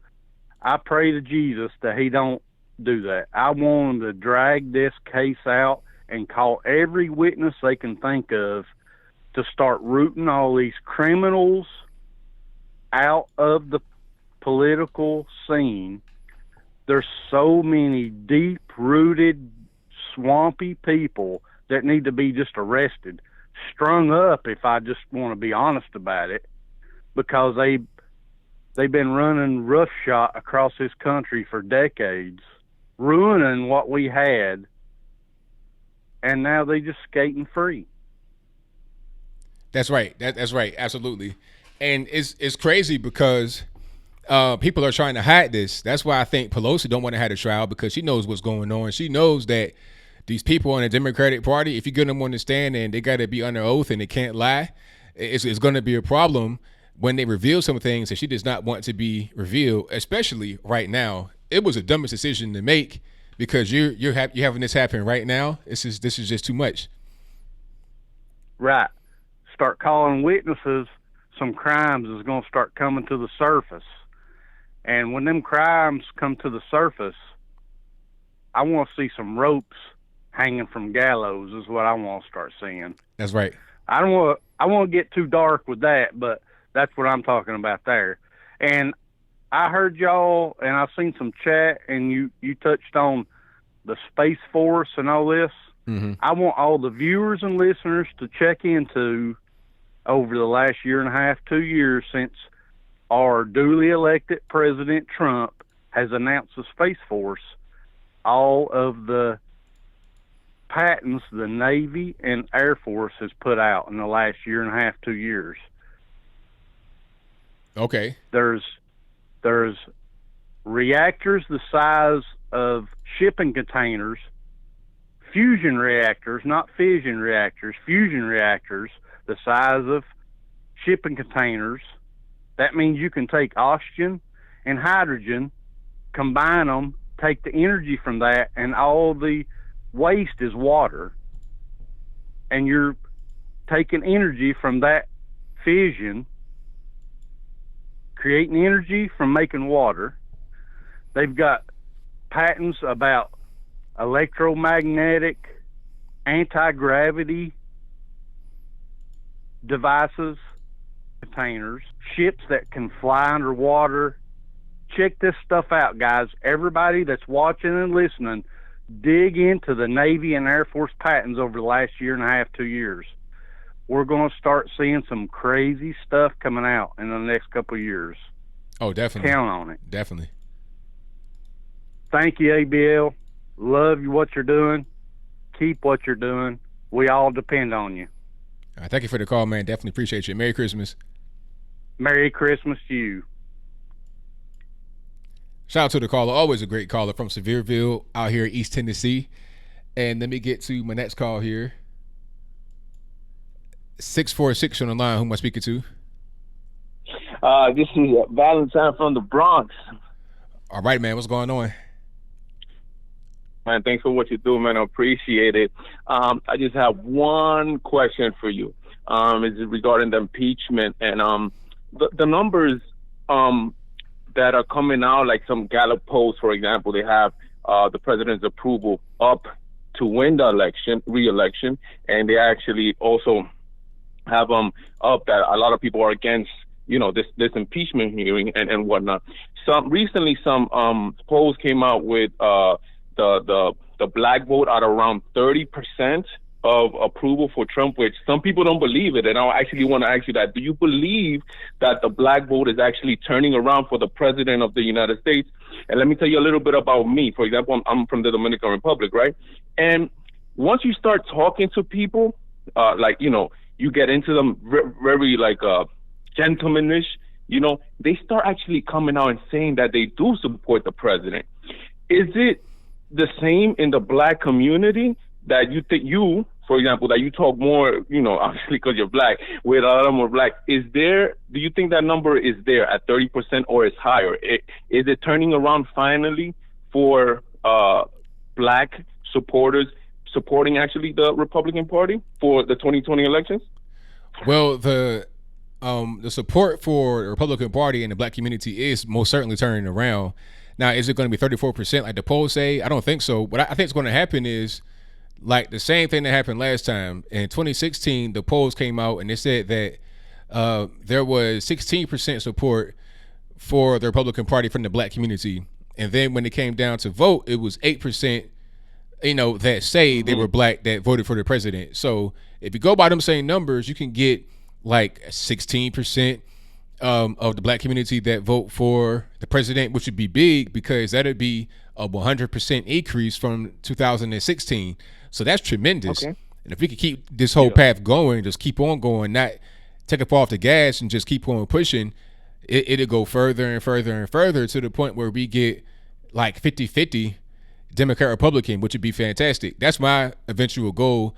And I think we'll be able to get there in time. But for right now in 2020, I predict at least 15% to 16% for the black community. Okay, so you believe that there's a generational, here we are at a real key moment in time when the black community is actually waking up and actually realizing that the Democratic Party has not resulted in favor of the black community. I think what I see, this is what I personally see, I believe so, because it's starting with, I'm a millennial myself, and it's starting with millennials. I don't know, you look like a millennial yourself also. So it seems like it's starting with us, and it seems like we are going to switch it around. And all I want, to be honest, is for the black and Latino community to just, for example, there's this idea that obviously the black community just strictly votes Democrat. Like they could count on that voting block. Democratic candidates could count on that voting block for decades. And I just hope that there's a change, and I'm seeing it. That's what I'm seeing, and I hope the trends continue from this from next year and forward. Oh, definitely, it's going to continue. I'm seeing like a lot of the young people, they're coming around, and when I was young like that, I'm talking like 18, 19, 20. These kids are sharp. Yeah. They understand politics and know what's going on. When I was that age, I had no idea. So I got faith in the youth. I think they'll be able to see things differently than we did. I'm 35, so when I was a youngin', the world was much different. So these kids nowadays are able to see things much differently, and I got hope for them for sure. That sounds good. Hey, Anthony, do you mind if I give a shout out to myself? Hey, go for it, man. The Valentine Show on YouTube, brand new YouTuber, trying to make a difference, just like Anthony, Latino, Dominican, trying to get, more open-minded thinkers like Anthony out here and doing what we got to do. God bless, brother. Merry Christmas. Thank you for the call, man. Merry Christmas. All right. Bye-bye. All right. Shout out to the caller coming from New York by way of the DR. All righty. But like I said, 34%, that's high. If we can get it down, if we can get it to 16 for now, that'd be great. If we can go higher, then hey, I'm all with it. If we can hit 34%, I'm with it. But realistically, 15 to 16, which would still be double the 2016 voting totals. That'd be fantastic. But regardless of what, it's going to take time. It's hard to break this whole trend of the black community voting one particular way for the past 60 years, or even more than that. Even back to almost like the 1930s and 40s. but definitely since 1960s, you've seen a drastic shift in the voting and party affiliation in the black community. But since it shifted, it's able to shift back too. But let me get to the next call. 702 on the line. We're speaking to. Hey, Anthony, it's Robert in Vegas. How you doing tonight? Everything's great, man. How about yourself? Oh, I'm doing good. Hey, I called in to talk about, hey, don't be messing with my movie, Casino. That's a great movie. Excellent. Hey, I know most of those guys, or I knew most of them. May they rest in pieces. Right. Yeah, their names were changed to protect the guilty. Those were the Spilatro boys. Was got it buried out? They got buried out there. Was that a true story? Yeah, that's all true story. Wow. Names were changed. Wow. Yeah, those two guys. That was Frank and Anthony Spilatro. Oh wow! I never knew that. Yeah. He was. I knew Oscar Goodman. He represented my boss at one time. Oh, okay. Wow. Yeah. But yeah, it's actually a true. It's a relatively true movie. You know. Yeah. They like to stretch it a little bit. It was a Hollywood true movie where they just change certain things, make it better for TV, and okay, I get it. That's it. Hey, did you catch any of the Turning Point Trump rally today? I didn't see much of the Trump Turning Point rally, but I've been hearing about it. Heard it was great. Oh man, it was, and he went on for about an hour and a half. Wow, wow. Yeah, and I'm like, man, Sleepy Joe can't keep it together for two sentences. That's right. That's what I'm saying. Like when it get to the debate stage, I mean, how is Joe gonna what can he do? It's just not gonna be fair. No, he's gonna just destroy him. But you heard that's why that might be one of the rumors about Pelosi. She's holding it up so Bernie and Warren all get stuck in the Senate for the trial and can't campaign. Oh, okay. I see the strategy there because they got to be jurors because they're in the Senate. Yep. Oh, very interesting. So that only leaves Sleepy Joe and Booty Grab. Gig. That's right. Yeah, and that brings me on to, hey, I was thinking about that gender fluid. Now, since I like women, would that make me a lesbian? So now I'm in the LGBTQ community? You know what? I think that the definitions are so confusing. I don't know who's what anymore. I mean, you could be pretty much whatever you identify as. You can identify as a lesbian. I mean, who could say you? Who could say you're not a lesbian? If you walk up and say, "Hey, I'm a lesbian," that's what it is. If you say I'm not a lesbian, that means you're a bigot. You're denying my identity.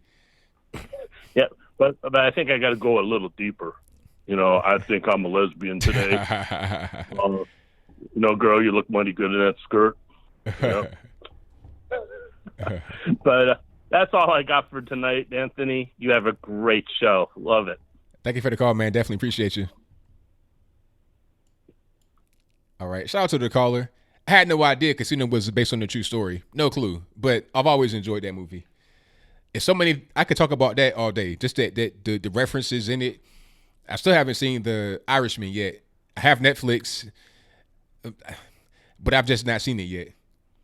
And I halfway want to delete Netflix because of this whole gay Jesus thing, but that's a different story, so I'll move on. Shout out to the super chatters right quick before we get to the next call. Shout out to Shreebs who says, Merry Christmas, brother. Merry Christmas to you as well. Pelosi, Biden, and Schiff head don't want no smoke. Propaganda smear. I was always saying they wouldn't bring it to trial. Their sons, DNC servers, and Podesta in the Ukraine mix. Exactly. They're going to bring everybody out there on the stand. Even Joe Biden would get caught up in that, trying to run a president, a campaign to become president, and you're getting someone to go to court. The trial just makes no sense for the Democratic Party. It makes sense for us. We got all the time in the world. Come on, we're not running for president. Trump's going to be the guy. He doesn't have to be on stand. He don't have to be no juror or nothing like that. He could just go out there, do whatever he wants to do. Go to Turning Point, talk for an hour and a half. Meanwhile, you got to be in D.C. They're talking about they're going to be going back and forth between D.C. and Iowa. They can't do that. It's going to be a wrap. Shout out to you for the donations. We definitely appreciate you. Shout out to Karen Ranahan, who says, my kids are not listening to you in the car and do your clothes in unison with you. Thank y'all. I appreciate it. They want shirts made of it. Ha. Give Reese and Alex a shout out if you can. Much love from the Ranahans in Florida. Peace. Well, shout out Reese and Alex. Thank y'all for watching. I'm glad y'all like the outro. I really appreciate y'all for watching. Thank you tremendously. It means a whole lot to me. And Merry Christmas to you. Thank you, Super Rude Dog, who says, Democrats just appease extreme views. That's all, pretty much. That is what they do. Thank you for your donation.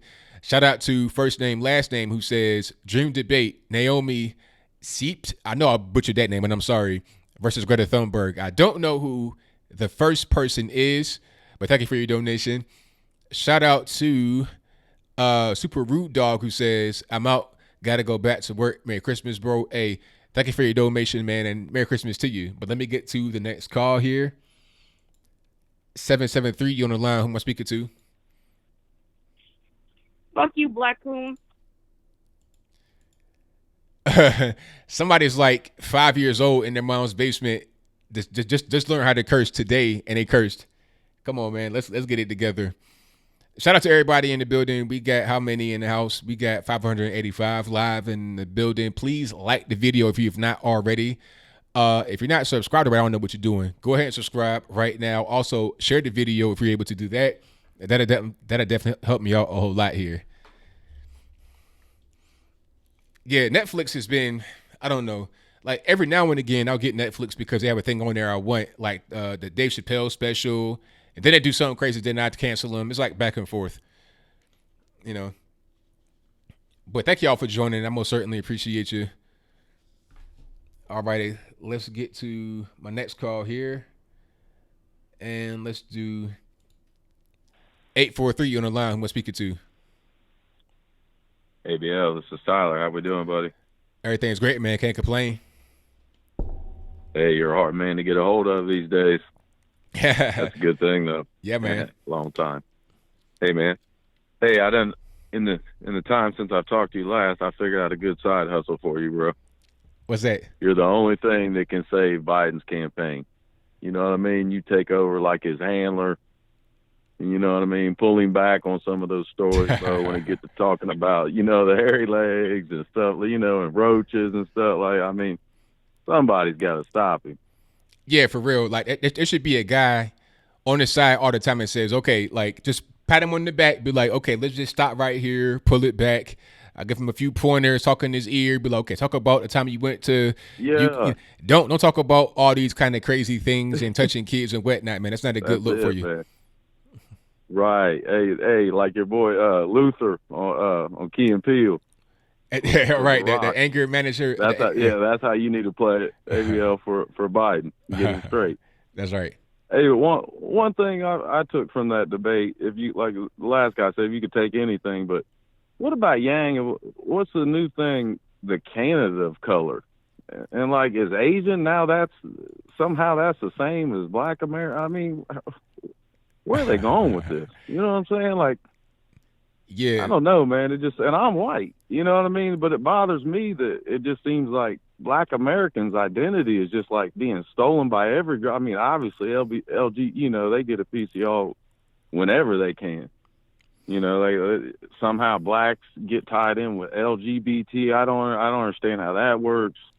And now Asians are getting pulled in as, you know, I mean, it's unbelievable the way, you know, Black conservatives are silenced. I mean, myself, I was cut off of Pete Buttigieg's thing in his hometown. They had a thing up there, and I'm banned for saying something about white people, and I'm white. So now I know how you feel. You can't even speak for your, you know what I mean? It's unreal. Right. Yeah. I mean, that's crazy. Yeah, you're gonna have to get them together, man. You're the only man for the job, ABL. I see what I could do, man. See if I can get it together for sure. Right. You can make some bank, man. You get in on it, man. Be right there with Hunter, getting that big money. That's right. Okay, man. Well, it's good talking to you, man. Keep it up. Thank you for the call, man. Definitely Merry appreciate to you, bro. And Merry Christmas, man. All Thank right. you. Yeah, man. All right, bro. All right. Shout out to the caller. Most certainly appreciate him. And Merry Christmas to all. Hopefully you guys are enjoying your holiday so far. You know, if you got off of work, not at work, got to work still, whatever it is, Merry Christmas to you. Of course, there won't be a show on Christmas Day, but I may do another live stream before the next Saturday stream. So just be on the lookout for that. I'll probably let you guys know at the beginning of the week what I'm going to do. But let me get to my next call. And that's going to be 301. You're on the line. Who am I speaking to? Hey, what's happening, ABL? How you doing, man? This is Rico from I'm in the DMV area, man. All righty, man. What's going on?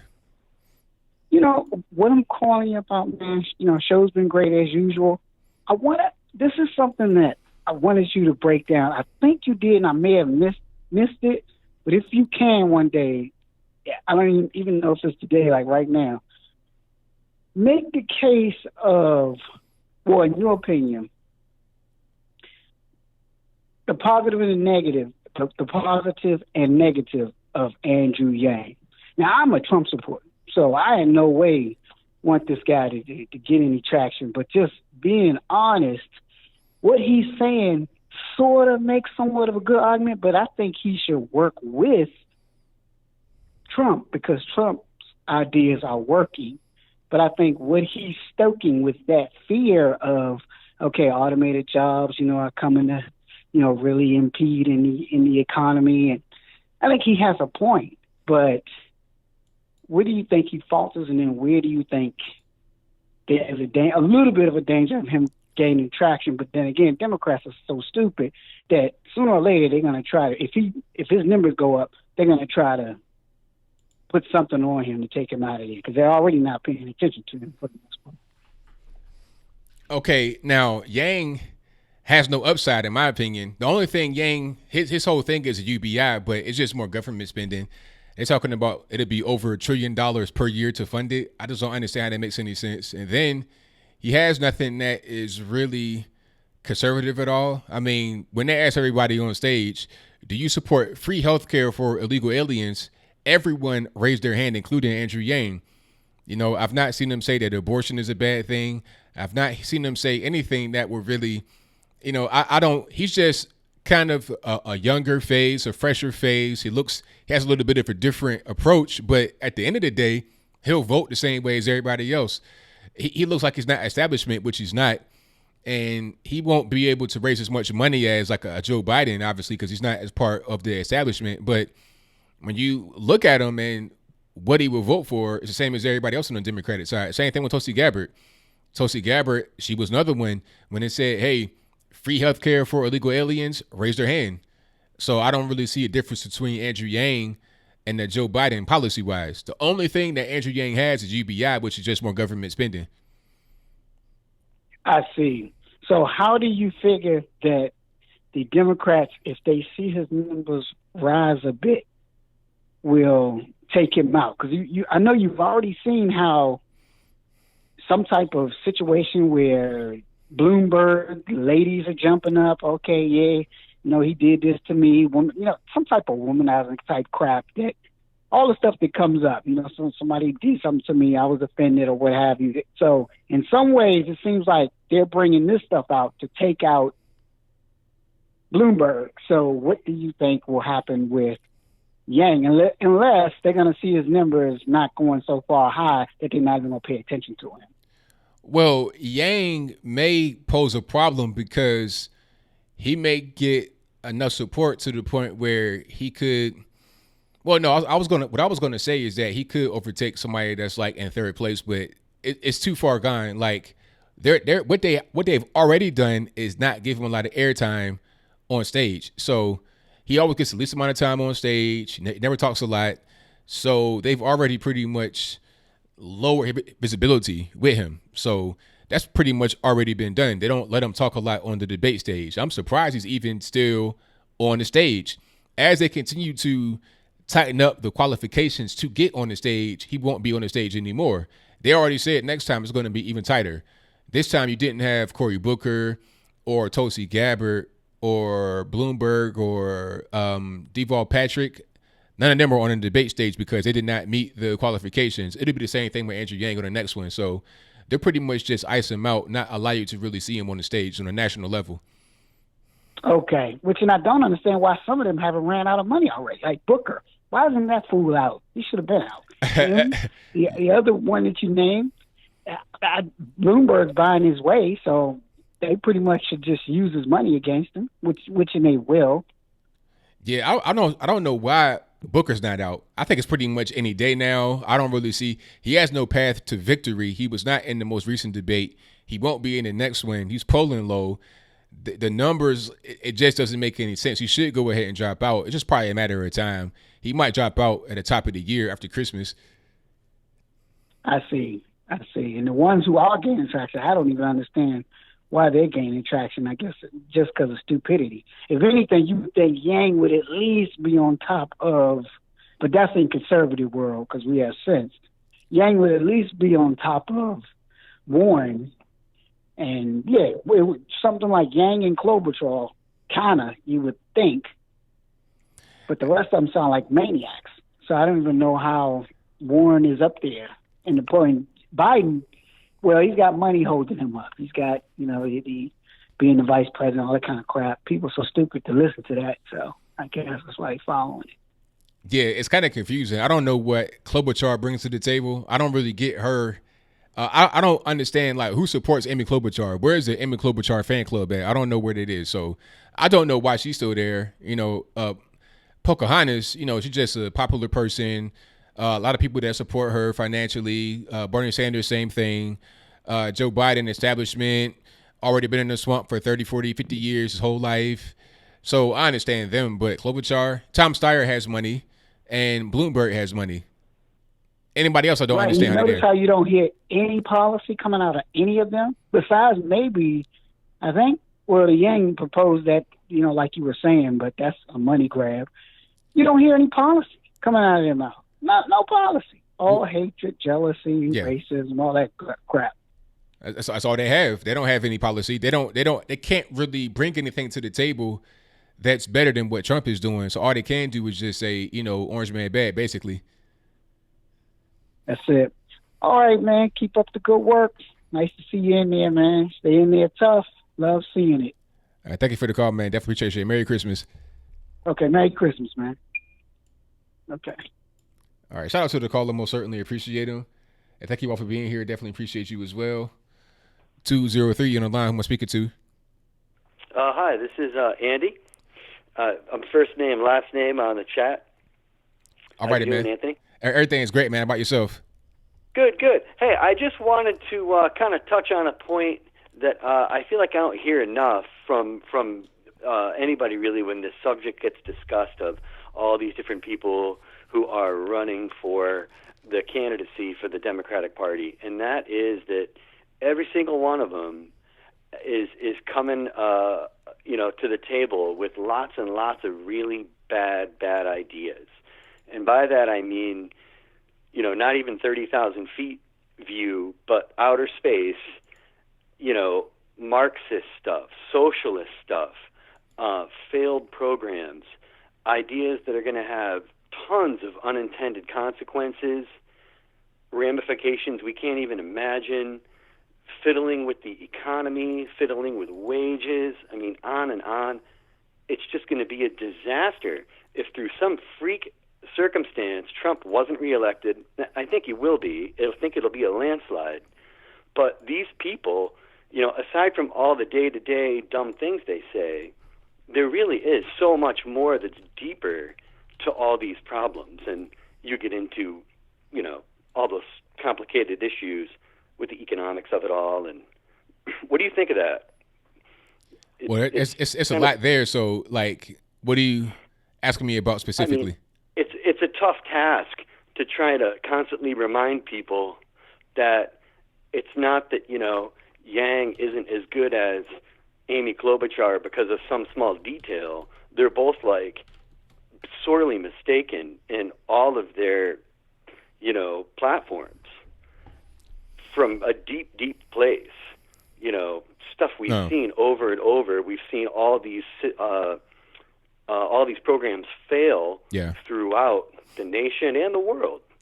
And I just like to hammer that into people's minds whenever it comes up, is there's so much more to it than just the window dressing.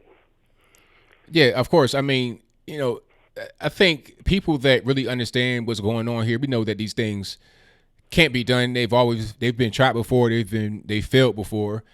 But the people that don't understand this, and they just look at it like, oh, that's a great idea, I like that, without doing any kind of research, they'll eat it up. And, some people don't want to really hear you when you say that, no, this has been tried before, it's been done, this is called communism, it's killed millions all over planet Earth throughout the years. They don't really want to hear it because it's like, no, you're just a Republican. Some people are going to hear you if they're open-minded and want to just hear different points of view. But some people are not. All you can do is just speak the truth about what's happening in a matter-of-fact kind of way. If people want to hear it, they'll be able to hear it. If they don't, then they don't. True. Yeah, it's just it's a kind of thing that always kind of bugs me, is we get bogged down in the details of what any one candidate's specific plan is, when on a whole other level, this stuff is just ridiculous. Yeah. And I think people just can't forget that. But anyway, I'll let you go. Awesome show as always. Thanks for doing what you do. All right, thank you for the call, man. Definitely appreciate you. Have a good Christmas. All right, now, Merry Christmas. Okay, you too. Bye-bye. Shout out to the caller. That's a very good point. I mean, these things are just ridiculous in general. They're just not going to actually work out. UBI, I mean, come on. Like $1,000 a month, how much is that going to cost? $1 trillion on the low end per year? Come on. Like, it doesn't make any sense. You're going to just create inflation with debt. That's got to be the dumbest thing you ever do. You're going to create inflation with debt and no benefit. No, nothing that is tangible. Just inflation and debt, nothing else. Not a road or a bridge or nothing. Just inflation and debt. But let me get to the next call. 817, you on the line. Who am I speaking to? ABL. Hey, what's up, man? It's Adam from Fort Worth, Texas. How are you doing tonight? Everything's great, man. Can't complain. How about yourself? Oh, I'm doing good. Just watching your show. I tuned in a little bit late, but I've been paying attention to you and what you do for quite a while, and I'm a big fan, and I really am thankful for your work and your viewpoints and spreading those as far as you can.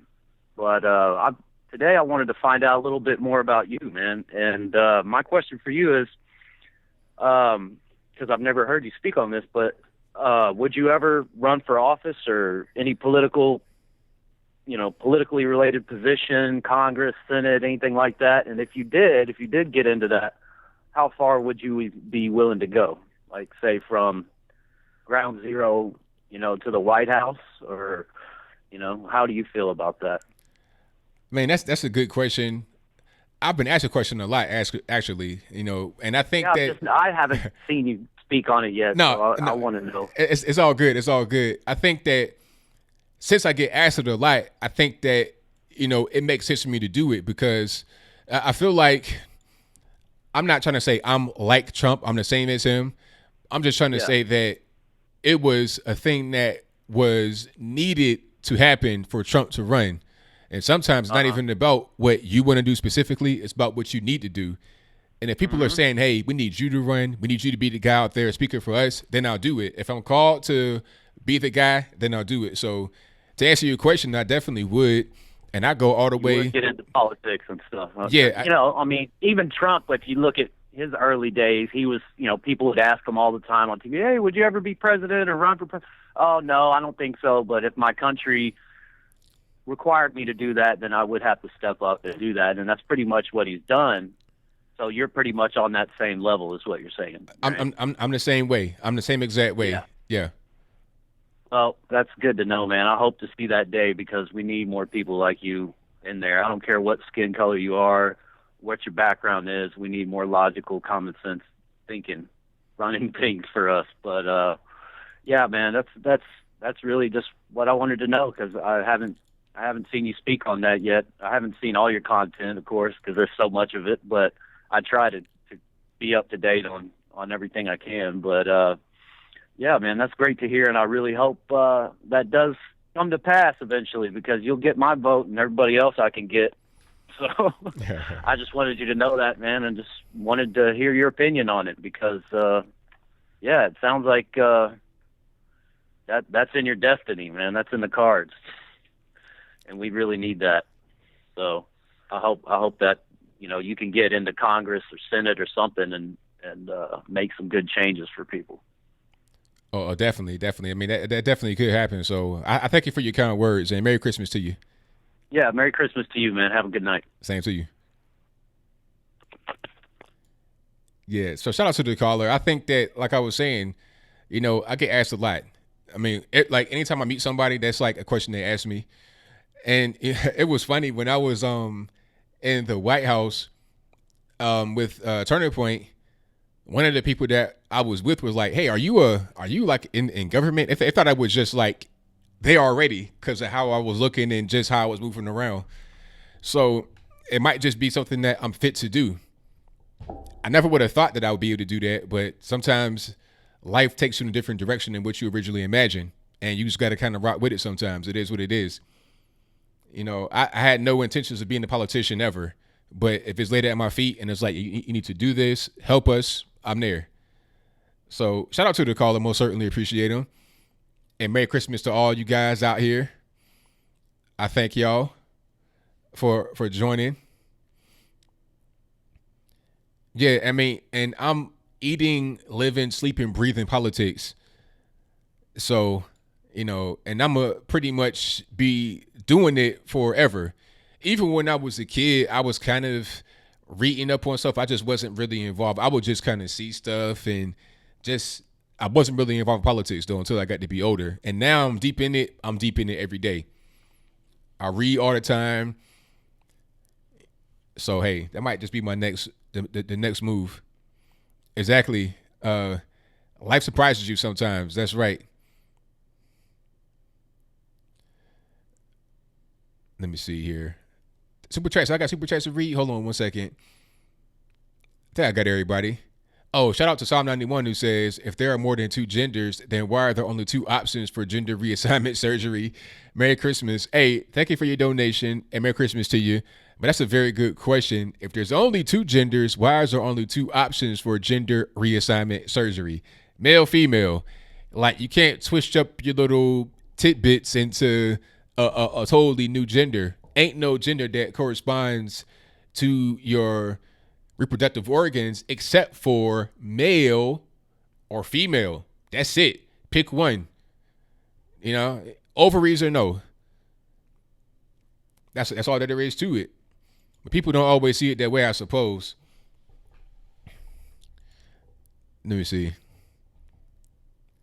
Yeah, there's not enough people that are conservative in the government, and there should be much more for sure. Let me get to my next call here. All right. 425, you're on the line. Who's speaking to? Hello, my name's Daniel. How you doing? Everything is great, man. About yourself? Doing good. All right, what's on your mind? How's it going?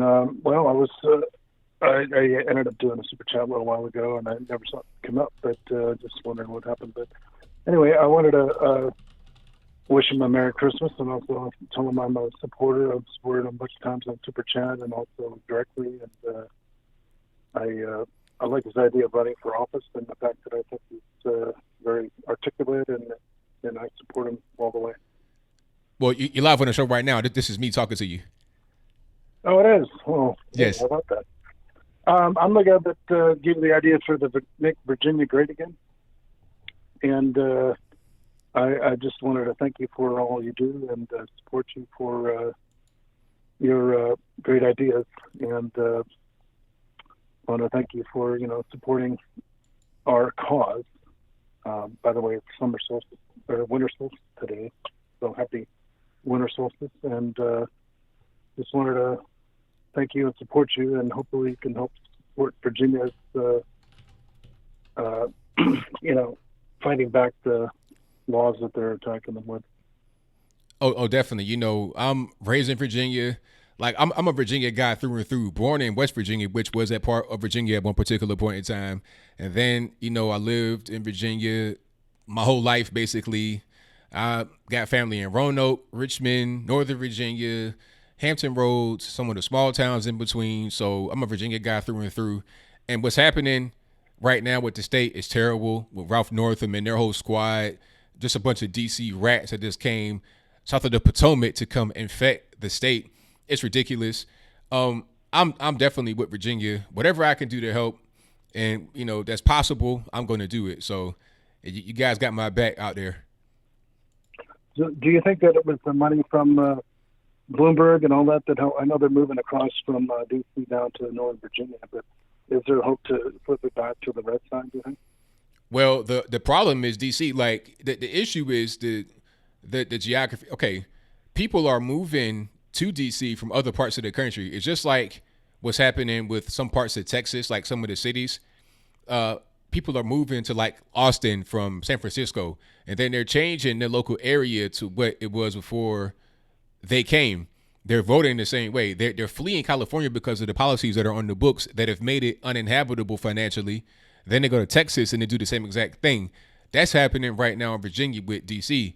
A lot of these big jobs, money, government jobs, and you get this big group of people up there and they vote one way, and then that affects the whole state. So I'm not sure what can be done to really fix that. I think the main thing would be for the people who live in the non-Democrat areas to step up, really just coalesce around people, put them in office, and fight against it in the ballot box, because they're fighting against it in their ballot box on their way. We got to fight against it in the ballot box our way, and maybe take a case or two to the Supreme Court. That's why it's good that Trump is in there, because you have some Supreme Court justices that are able to do certain things that will help the entire nation. And Virginia could be one of the states that is helped by a federal decision. So that's pretty much all I can say that will really help. Yeah, I left California 20 years ago, and I moved actually to Austin, which is ironic that you mentioned that. And now I've seen the same kind of thing happen in North Carolina, and live near Charlotte, and things like they have to destroy one place and then go to another one to kind of destroy that. I'm a little worried about Georgia and North Carolina, but I think what you're doing and what we're doing on the Q Patriot side, and just basically spreading the word of the waking up of the people is what it needs. So I support you all the way, and I just wanted to thank you and let you know that Daniel, Nordine, and lots of us Patriots support everything you do. And if you are called to run for office, you have my vote. Thank you for that, and thank you for the call. Definitely appreciate you, and Merry Christmas to you. Yeah, you too. Have a good day. Bye. All right, shout out to the caller. Great call. Most certainly appreciate him. Shout out to Johnny Law, West by Guy, Virginia. Yes, indeed. Shout out to Doug V. Love West Virginia. Just love it. 304. All righty. I saw you, G. Car Jolly in the chat with a 304 area code, West Virginia. Yes, indeed. Will Texas turn blue? I doubt it. Shreves, what's happening, man? ABL, what's going on? Everything's good, man. Can't complain. Oh, well, Merry Christmas ahead of time to you, brother. Merry Christmas, man. It's going to be I almost said an Astro. It's going to be all out war probably at my sister's place. A lot of them are all lefties. But, hey, it's cool. So, yeah, I saw the DNC debate. I don't know why I watched it, but I watched some of it just to get a glimpse of the comedy show. Millionaires and billionaires. Bernie was up there doing his thing. The one of the commentators was like, how do you guys feel about all the candidates left being, wealthy and older? And he was like, and I'm white. I was dying laughing. It was like dead silence. And I was actually surprised because I saw Booty Judge or whatever calling out Warren, because I guess Warren was saying that he was toasting with billionaires and billionaires, in a wine tasting thing. And he was like, excuse me. He's like, he's like, you're worth millions. He's like, I'm probably the least paid out of all of you up here. Hey, that was a good comeback, because they tried to hit him on the whole wine cellar thing. It's like, well, y'all got the money. Can I get some of your money? How about that? Exactly. And she's like, exactly. Buttigieg was like, yo, you guys are getting paid. It's like you and Bernie. It's hilarious to me, and it's true. That's the irony of it all. But yeah, no, it was just it was a comedy show as usual. Yang is up there like, I'm the only man of color. It's kind of disappointing. Like, come on, you're yellow like me. I almost didn't know else about that. But yeah, no, Yang he's a goof. All of them are all goofs. They got nothing left. And this whole impeachment thing, as far as impeachment goes, I've been saying it since day one. They don't want no smoke, man. They don't. They want to put all that stuff. It was a smear campaign the whole time. Everybody knew it, that they were just going to smear him and not actually come through or follow through with the Senate trial. What do you think? Oh, yeah. I mean, that was the whole thing. Now, as far as the trial, I didn't know they would try to stop the trial because it's like, okay, you're stopping the trial. How are you going to actually have impeachment? I mean, I think that they just wanted to make Trump look as bad as possible. But now it's backfired on them because they didn't think all the way through. They didn't think, okay, we got to have a trial now, and we got to actually put our guys out there, and we're going to have senators that are trying to become the president. They got to be out there. So I don't know what the logic behind this was, but it wasn't a whole lot of logic utilized in this particular situation. Oh, no, absolutely not. And that's exactly my thoughts on it, too. I was like, you know what? I honestly hope they do this impeachment or try to push this impeachment through because I knew they weren't going to push it to Senate trial. They weren't, because what's going to end up happening is all the corruption, it's going to get outed. It's going to be like, all right, everybody, you want to do this? We're going to flip everybody's cards over. Let's see what happens. What are you holding, That's right. So you got Paul Pelosi being investigated for his energy company. You got Paul. You said Paul Pelosi. Was that Pelosi's husband? Yeah, Paul Pelosi Jr. I'm sorry. Oh, okay. Being investigated for his he's at the top of one of the energy boards in the Ukraine. And same thing with obviously Biden's son. Everybody saw that on live TV. What he said about about his son. Him doing the whole, well, we're gonna withhold money back. They better, the whole prosecutor thing, because Ukraine up until recently wasn't, it wasn't a good place. It was corrupt. That's where they had CrowdStrike, who did the whole DNC investigation of the servers, which, by the way, they still haven't handed over, to be looked at. And you know about that, right? Yeah, definitely. Because that was part of the whole phone call. It was like, okay, what's going on with CrowdStrike? What's happening with that? Exactly. Yep. And that's the whole Russian hacking thing. So, I mean, Russia had nothing to do with it. First, nobody leaves a Cyrillic keyboard and an IP address leading back to Russia. What kind of hacker? The everyday man knows you throw a VPN on it, at least, Right, exactly. So, I mean, that was all BS. And the Ukraine, that has a lot to do with it. Trump knows that. That's why I think he was tweeting out, I think recently, I want a fast and speedy trial. You know what? Bring it to Senate. You want to do this? Bring it to Senate. Let's see what you got. Right. And that's why I was so excited. I was like, yeah, bring them out, because everybody's gonna flip their cards over, and you're gonna start digging, and look what you're gonna find. That's right. So, yeah, that was my whole thing.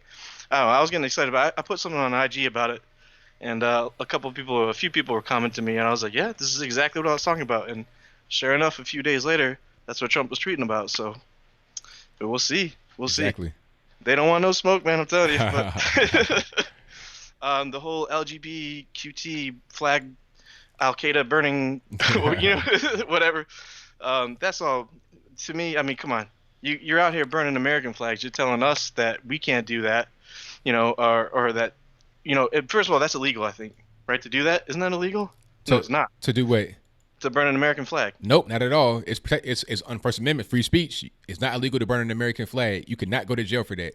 Okay, so if they can do that, see, there you go with the double standards again, though, right? Because they can do whatever they want. As soon as you start doing it back to them, you get whiny stuff, whiny with the tiny honey. That's what I say. That's what I say. I don't know. But yeah, everything that's going on, man, it's all a smear. It's all propaganda smear, and we all know it. So I think everybody just needs to hold tight and just keep their eyes open like usual, because honestly, the most important stuff still getting swept under the rug. What happened to the whole MSNBC, hiding Epstein's stories and stuff like that? Nobody's talking about that. Everybody's focusing on the impeachment process, and that's all BS. But didn't they sign some sort of bill, or try to pass a bill through that was worth trillions or something like that? I'm not sure. I'm pretty sure Ted Cruz was saying about it, or I think they tried to like sign something or push something through, some sort of bill that was like a big expenditure through the Congress, but I don't know. That's something I got to look at too. But I mean, they do stuff like that, they do shicey stuff, and it's a lot of distraction, and you already know how it is. So I'm gonna take no more time. So I just want to say what up, Merry Christmas, brother, and shout out to the chat and everybody. Join the Discord, do the whole thing. Peace out. Thank you for the call, man. Definitely appreciate you. Oh, you know it. Be safe, brother. All right, now Merry Christmas. You too. Merry Christmas. Merry Christmas, everybody. All right, shout out to my man Shrews for the call. Most certainly appreciate him. And thank you all for joining. Most certainly appreciate you. Let me get to the next call. 502, you on the line. Who am I speaking to? This is Tim from Kentucky. And I'm an outspoken gay person. And I could care less if you burn my flag. But you shouldn't burn the United States flag at all. That's disrespectful. Right. But it's just like the Southern flag. Southern flag was part of our history until a group of white people used it as a hate symbol. Well, that's the way I feel that they're trying to do with the gay flag. A group of people are trying to use it as a hate symbol. So they get all confused over everything. But not all gay people is that way. I could care less if you burn my flag, the Southern flag, United States flag. That's your right if you want to do it. But it's disrespectful. If you live in America, you shouldn't want to burn American flag at all. That's right. Yeah, and I just want to get that out there to you people that keeps talking about all gay people. Well, all gay people's not that way. Because, I don't even wave the gay flag at my house. Mm-hmm.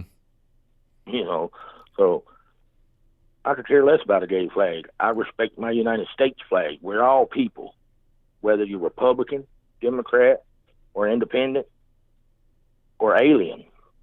You're still, if you live in America legally, you're American, and you should respect it. If you don't, then you should move away out of it. That's right. Very simple. I mean, that should be how people think, especially when this is the best country on earth. Everybody wants to come here. Like the line is really long to get in. You can't just get into this country through the long line, the legal way, and then at the same time want to disrespect it, or come in here illegally and then disrespect it. I mean, come on. This is the best country. Yeah. Treat it with respect. They say they escaped to this country, and then they want to talk about it like it's the poorest country in the world. Well, then why you come over here? Right. I mean, why did you come to this country to escape to? I mean, if we're so bad, just go back home and see how that works. Yeah. I mean, we can't go into their country and stay no longer than our passport, visa, whatever says we can stay. We have to leave once our time's up. Right. Well, they're supposed to leave from here when their time's up, or apply for another card, or apply for citizenship. But they don't leave, but yet they still hate us. I don't understand that. Yeah, it's pretty strange. Yeah. I mean, if you don't like us, go further up north, get to Canada. If you don't like Canada, go to Russia. If you don't like Russia, go to Cuba. Right. But get out of America, I That's don't right. know. I just want to get out there and let you know I appreciate what you're doing, and I try to call in every week. But sometimes I don't get through. Well, thank you for calling, man. I watch you continuously, though. Well, I thank you for calling. I'm glad you're able to get through when you can. Definitely appreciate it. Yeah. All right, and keep up doing the good work what you're doing. All right, thank you, man. Merry Christmas. You too. Bye-bye. All right, now, shout out to the caller. Most certainly appreciate him. Let me get to the next call here. Let's go 901. You're on the line. Who am I speaking to? Yeah, man, this is Heath from Memphis. How you doing? Merry Christmas. Hey, thank you for the call, man. Merry Christmas. Yeah, that's going to be the biggest illegal war in about 5 years. Merry Christmas. I was reading the news today, and Whitney Cummings, a comedian, said that she got in trouble for saying Merry Christmas to an intern on a TV set. She got brought into HR after that. Yeah, I heard the same thing, man. But that's Hollywood. That's Hollywood's problem, man. You know what I'm saying? They let these weirdos who were funded by communism. All this crap is communism, dude. Every bit of it. You can't say this. You can't say that. That's right out of Mao Zedong, Stalin, all that crap.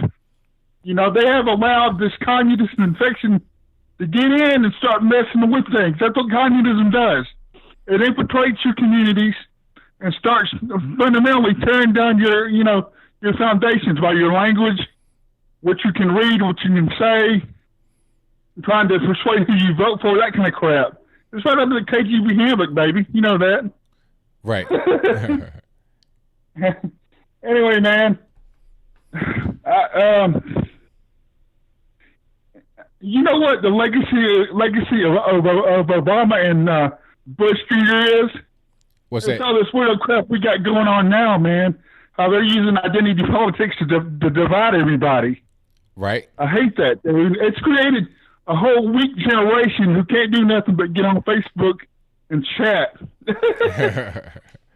They don't know how to tie their own shoes. That should scare people, dude. That should really scare people, baby.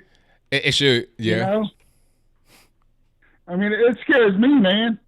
How are you going to fight a war when you got a whole generation that can't even, do proper mathematics without a calculator? It's crazy. When I went to school, you didn't get a calculator till like the 12th grade, dude. Yeah. You know what I'm saying? And even then, it wasn't just 1 + 1 is 2. It was higher mathematics, like calculus and stuff like that. And you got to show the work fully. You can't just be like, oh, I got a calculator, I could do it. No, show the work fully. You got to like have a grasp of what you're doing. You can't just, BS your way through it. Yeah. Anyway, man, I'm going to get off here. Merry Christmas, dude. I hope you have a good time with your family and friends and be safe. And I love the show. Are you going to do one next week or are you taking off for, like Christmas Day? Well, Christmas Day, probably no, but definitely next Saturday for sure. But I may do something before that Saturday, just not on Christmas Day. We'll see. Yeah. Listen, dude, I wish one day you would do a video about your setup for your computer stuff, man. Because I'd like to see what kind of rig you're running for the show. I'd like to kind of understand what all you need to get that set up. It would really help me figure out because I'm thinking about doing this, dude. Okay. I mean, it doesn't take much. I mean, my rig is kind of like just for my comfort level, but I could show it and I can show you what to do. But, there's a lot of different ways to get it done. You just need the main thing. Some guys are doing this on their phone, but I like to have my desktop and my mic and my camera just so I can, it's easier for me to just work like that. But I may do a video showing it. Yeah, then, you don't have to tell what everything does. I'm just saying, like kind of just do like a basic 5-minute video, dude. Yeah. Kind of cover like, how you know what I'm saying, what you got your mic plugged into, just a basic overview, nothing complicated. Right. Yeah, that's a good idea. Just show like a basic setup because everything you do sounds really crystal clear, and I'd like to learn how you're running. So, Okay. Anyway, you have a good Christmas, man, and God bless your family, and keep on doing what you're doing. Bye-bye. Thank you for the call, man. Merry Christmas. Merry Christmas, man. All right. Shout out to the caller. Great call. Yeah, I think I may do a video showing the setup I have here. Like a lot of this is kind of like my computer is custom. I built the computer myself. But I mean, it's just the computer I have is great because I can upgrade it. I could do whatever I want. It runs perfect. I can game on it. I could do whatever I want on that, and it's a lot cheaper than what I would have gotten in the store. And one thing I would say to anybody trying to get into this, don't buy a Mac. Please don't buy a Mac or a laptop. If you're going to do this, you could use your phone and stream that way. I know guys that do that and make a lot of money. But you can also do a computer. If you're going to get a computer, please get a desktop. That's just me, how I like to be comfortable. But everybody's different. That's just my opinion and my advice. But let me get to the next call. 267 on the line. Who am I speaking to? That's an idea. Hello, who am I speaking to? Yeah, Ed. You said who? Ed. Edward. Okay, Ed, what's going on? Pretty good, man. I love your channel, man. Keep it up. Really good. I just have a comment, guys. Do you remember I think it was a couple years ago in Baltimore that the Black Lives Matter when they were burning the American flag? Yeah, I remember that. Yeah. Well, me and a couple of vets, we were there. We took all those flags and run over them and took it off the ground. And my point is that, I mean, I served 21 years in the army, and I don't care which country you are, you have to respect the flag. You know, I don't care if you're Muslim, if you're American, Canadian, Mexican, whatever, you have to respect the flag. You know, and it's horrible that you know this guy taking 15 years or whatever he did for the LGBT flag. I think that's insane. What do you think? Yeah, I think it's crazy. It's totally crazy.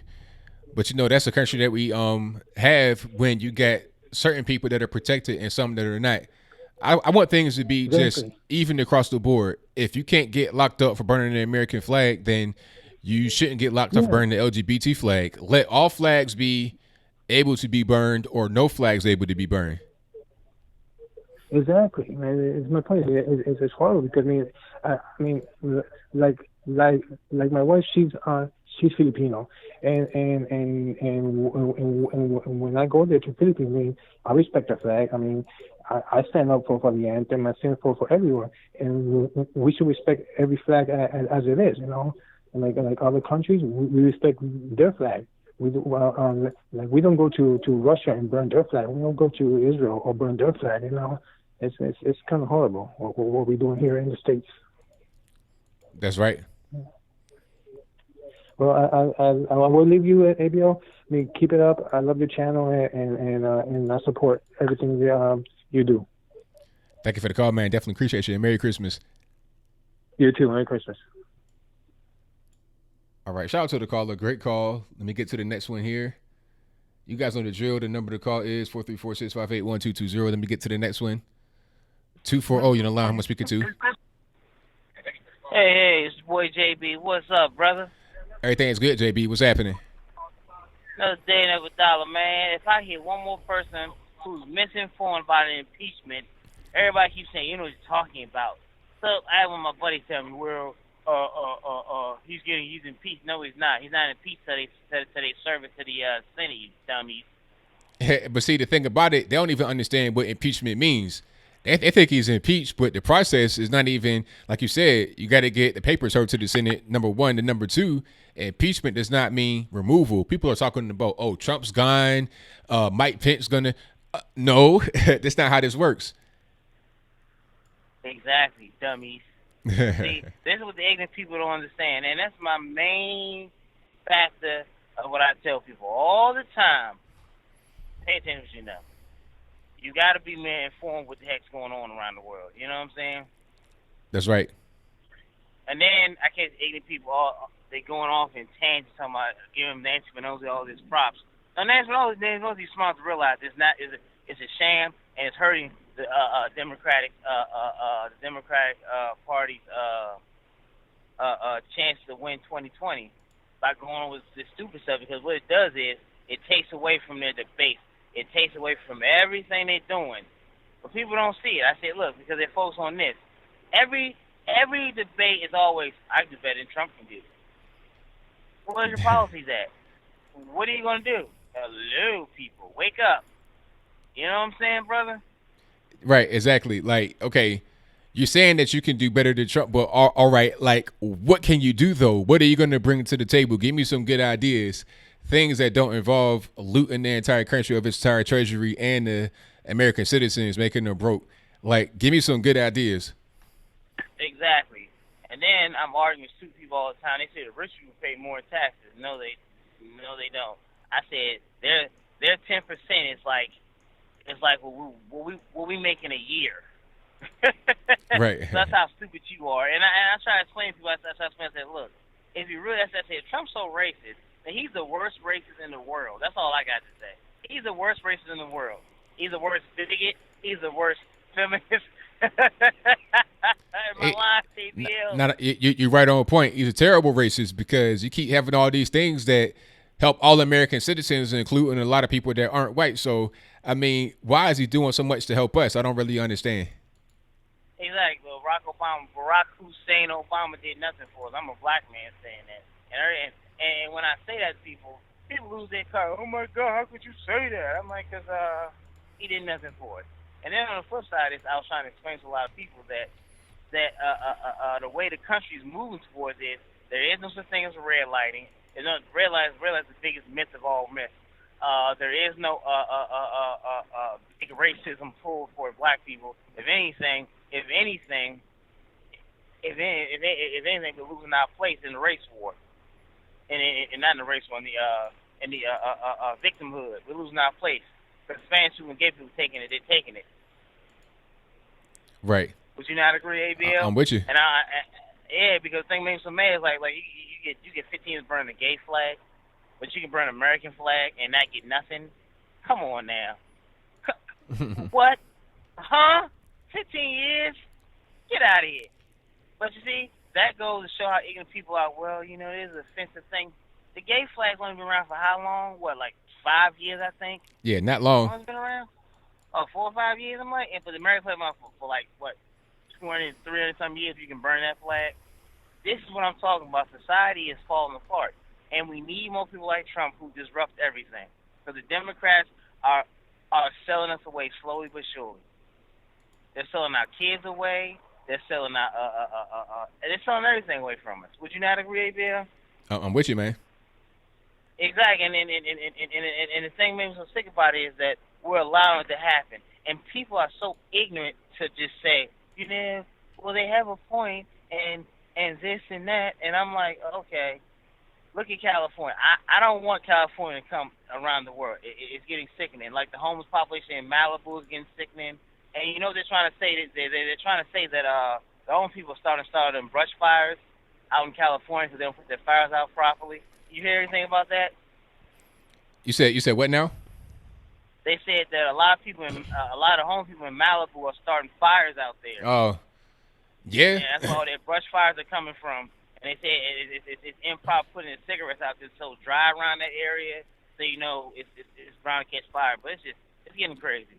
But before I go, ABL, how was Resident Evil? You played it yet? Did it freak you out? Like it freaked me out. It scared the hell out of me. I ain't gonna lie. I ain't played it yet. But I'm gonna try to play that real soon here. But I'm going to see what's going on with it. But yeah, I ain't ready for that quite yet. But I'm gonna play it soon. ABL, join the Fear Fest, brother. I'm trying to tell you. You look it up on YouTube yet? How people got scared on it? You looked it up yet? No.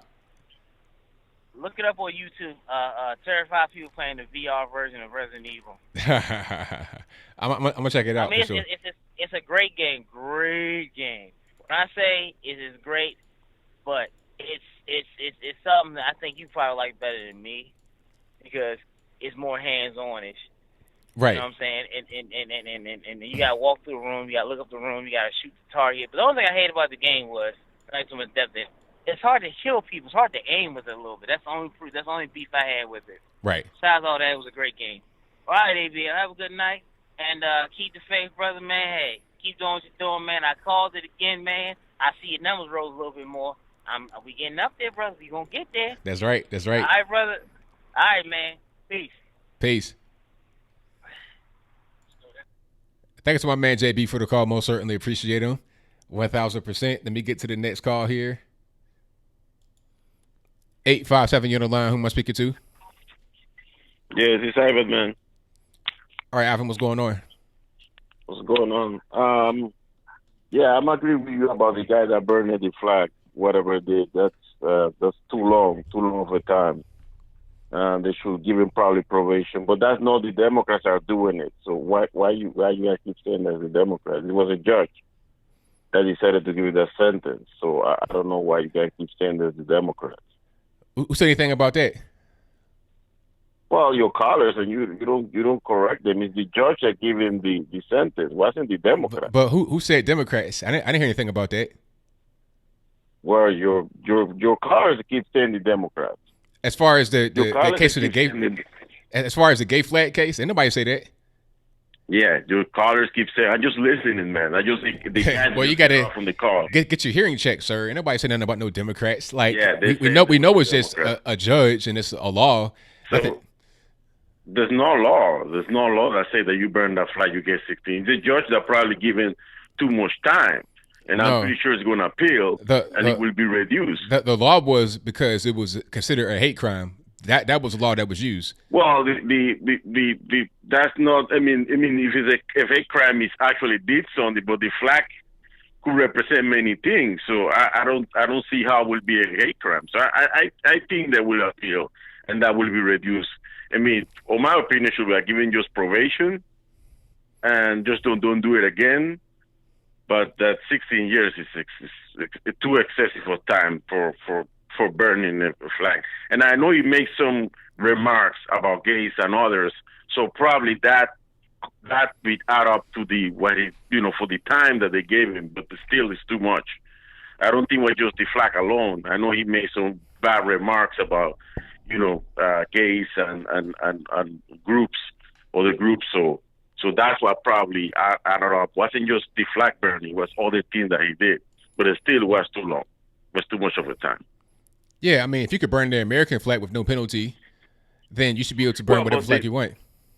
Well, it's a little bit different, but again, like I said, it's too much time. I don't think should have been no time, but I don't know what kind of remarks he made. But they say he says a lot of remarks against gay people, so that's why probably the judge looked at the remarks and wasn't so much focusing the burning the flag and then giving the time. But even then, 16 years is excessive of time for doing that. It's just too long. It's just they should have just probably given probation under supervision or something like that, and if he does it again, then probably they give him some time, but that's too long. That's all what I wanted to say. But go ahead. That's all what I wanted to say. That's how I just don't want to talk about the other things because you put me on hold and it's not a debate. But that's all what I wanted to say. All right, thank you for the call, man. Definitely appreciate you. All right, Merry Christmas, man. Merry Christmas. All right. Shout out to Ivan. Merry Christmas. But no, it shouldn't be no time for no burning flag. It shouldn't be no probation or nothing. It should just be you just don't go to jail, and that's it. That's all. Nothing else to be said. But let me get to the next call. All right, Nippin, what's happening? I dare you, I double dare you to go to Saudi Arabia and burn their flag. Yeah, you don't want to do that. Let mess around and get stoned right in the public square. Yep. No, not even stoned. They'll probably, 100. Actually, they'll probably make you choose. Do you want 100 lashes or 5 stonings? Right. But they won't punish you either way. Either way, you're gonna get punished. Yeah. So I triple dare you to burn the Saudi flag and then install the LGBT whatever outside their embassy in the capital. I double dare you. Yeah. So, Trump has been impeached. Okay. Does it mean removal from office? No, it doesn't. Bill Clinton was impeached, but was he removed from office? No. He was re-elected the following year. Same way Trump will as well. Exactly. Like there'll be no penalty. Nothing's going to happen. It's really going to help Trump with his re-election effort. It's going to galvanize the base. He can go out and talk about this impeachment, how it's fake and a deep state, all this and that. And if they go do a trial, then you're going to see a big mess on the Democratic side. You're going to see all kind of things come out. It's going to be crazy. But that's what they asked for, and they got it. Well, this kind of reminds me of the scene from Aladdin in which Jafar asks for his final wish to become a genie himself, and then he ends up being trapped in his own lamp. Right, yeah, exactly. Yeah, so they asked for too much, and now they're just, they basically imprison themselves in their own lamps. Exactly. Yep, that's a very good way to look at it. You know what you remember that scene from Aladdin, don't you? Yeah. Yeah, so that's basically what the Democratic Party reminds me of right now. Jafar with too much power. That's a very good way to look at it. I agree. Yeah, and I'm pretty sure a lot of these red state Democrats will also vote nay for impeachment as well. Yeah, I think so. I mean, you've already had Jeff Van Drew just defect from the Democratic Party and go to the Republican Party. You're gonna see much more of that. Yeah, do you think Tulsi Gabbard will defect? She might. She might try to do a third party run. I don't see her going to the right because all of her policies are pretty much on the Democratic side, but she just doesn't like the way that the DNC establishment is operating. So she may try to go third party. Yeah, third party. Yeah, rather third party than the commie-crats, to be fair. Right. Did you get that? Commie-crats. It makes sense. Commie-crats. That's a good way to put them. Yeah. So the clown debate. Can it get any worse? They've basically isolated their entire base. Well, yeah, I mean, like they're not trying. They're not doing anything that's going to get anybody from the right at all. You got to be able to appease both sides. That's what Donald Trump did. He was able to bring people together. And you see some of these Trump rallies, and the participants. You got some rallies that are like 20% Democrat, registered Democrat, 30% registered Democrat. So he's bringing people together, but the Democrats are just going in a smaller and smaller little group of people that they're catering to, and you can't win an election like that. Wait, what happened to my face cam? How comes I'm not showing up on your screen? It's not working properly on my end. Oh, okay. I can see you, but it's not working on my OBS right now. Okay, are you ever gonna get it fixed? Well, it's not really up to me. I don't know how it's gonna. It just if it works, it works. Oh, so it only works when it feels like working. Yes. Okay. Anyway, yeah. This feeds my soul. Liberal tears. So, yeah. Apparently now you can get imprisoned for burning the LGBT flag, but not the US flag. That's right. That's just stupid. That's just stupid. 16 years in the joint for burning the LGBT flag. No jail time at all for burning the US flag. That's outrageous. Yeah, it is. So, yeah. And it's just weird. Right. And academic saying, yeah, apparently being called a geek or a nerd should be considered a hate crime. Yeah, that's crazy. I mean, I just don't really understand. I hate, like, if you could call somebody a geek or a nerd and be charged with a hate crime, then anything that you can call somebody that makes them offended potentially could be considered a hate crime. So nothing is not a hate crime at that point. Everything is a hate crime. So yeah, and at some point, drinking what I'm drinking right now. By the way, none of you viewers can see this. Drinking this will soon be considered a hate crime. Right.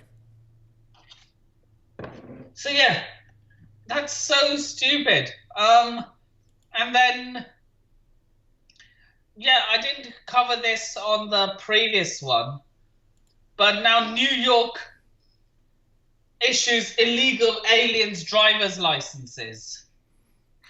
Yeah. And that's just, no. Anyway, I'm going to move over with that. J.K. Rowling. Now, this is what happens when you create a monster. It eats you alive. That's right. Basically, J.K. Rowling created Frankenstein's monster. And now she is falling victim to that monster she created. You live by the sword, you die by the sword. You're absolutely right. She created the monster, and now it's consuming her. She's wondering, hey, why are you turning on me? I created you. Well, it's now as mind of its own. It's doing whatever it wants to do right now, and you are in the way, so you got to go. Yeah, do you not remember that scene from Jurassic Park and the Terminator? You created a robot, made it so powerful, and now it's turning on you. That's basically what J.K. Rowling has done. That's right. And now, with these New York issuing illegal aliens driver's licenses, why? I mean, why would you do that? Because they want to be able to get them to have valid driver's licenses, and eventually the end game obviously is for them to vote. For them to vote, and then they can probably buy or hire a car, and then shout Allahu Akbar, and then ram over another vehicle, and then do another vehicle ramming attack. That's right. So yeah, that's pretty much what's happening. Right. The Democratic Party needs a revamp, a complete revamp, so that the political scale is actually contested. Right. Now, I mean, I will never support the Labour Party or even vote for them, but I want some competition. I don't want it to be an easy route. You know what I mean, right? Yeah, I'm with you. So at least field a candidate that actually stands a chance of at least challenging the incumbent. Right. So yeah, and do you get what I mean by that? I'm with you, man, 100%. But I think we're at the end of our timer here, so I can get to a couple more calls before we end the show. Okay, I shall see. Are you going to be doing I know you said you won't be doing Christmas Day, but will the other live stream on the other day be a call-in or just a live stream? Well, I'll be doing a regular stream next Saturday, and I may do a regular stream before that during the week, but I'm not quite sure yet. Okay, if you do that one, will it be a call-in or just you doing a live stream? It'll be call-in because I'll be here. I won't be traveling. I'll be here. Okay. Yeah, I'll definitely see you next Sunday, and possibly within the week as well. Yeah, Sunday your time, Saturday my time. Yeah, I'll see you then. All right, now, thank you for the call. Merry Christmas. Merry Christmas. Peace. Peace. All right, thank you to my man Nippet for the call. Most certainly appreciate him. And thank you all for being here. You guys have been fantastic tonight. You know the drill. The number to call is 434-658-1220. Do not be afraid to call. And let me see. Shout out to the super chatters right quick before we get to some more calls. Hold on one second. Let me get them refreshed. Shout out to Zadochi's King Sword, who says, "Are you a Thomas Sowell fan, ABL? Merry Christmas." Hey, thank you for your donation, and Merry Christmas to you as well. I am a big Thomas Sowell fan, 1,000%. He was one of the first people I found when I came to conservatism. I read a lot about him. I'm a Thomas Sowell fan and stan, if that makes any sense. So shout out to Thomas Sowell, brilliant mind, one of the best. Big fan. Thank you for your donation. Shout out to Daniel Nordine, who says, "Great show and Merry Christmas." Thank you for your donation. Merry Christmas to you. Please match my donation for Anthony and America. Hey, he said it. If you want to match him, $10 or $12, pardon me, you could do it. Whatever you want to do. Thank you for your donation, man. Definitely appreciate it. Let me get to the next call here. All right, caller. I'm not sure what this Romer. Is that your name? Yeah, it's me. All righty, man. Can you hear me? I hear you very well. All right, perfect.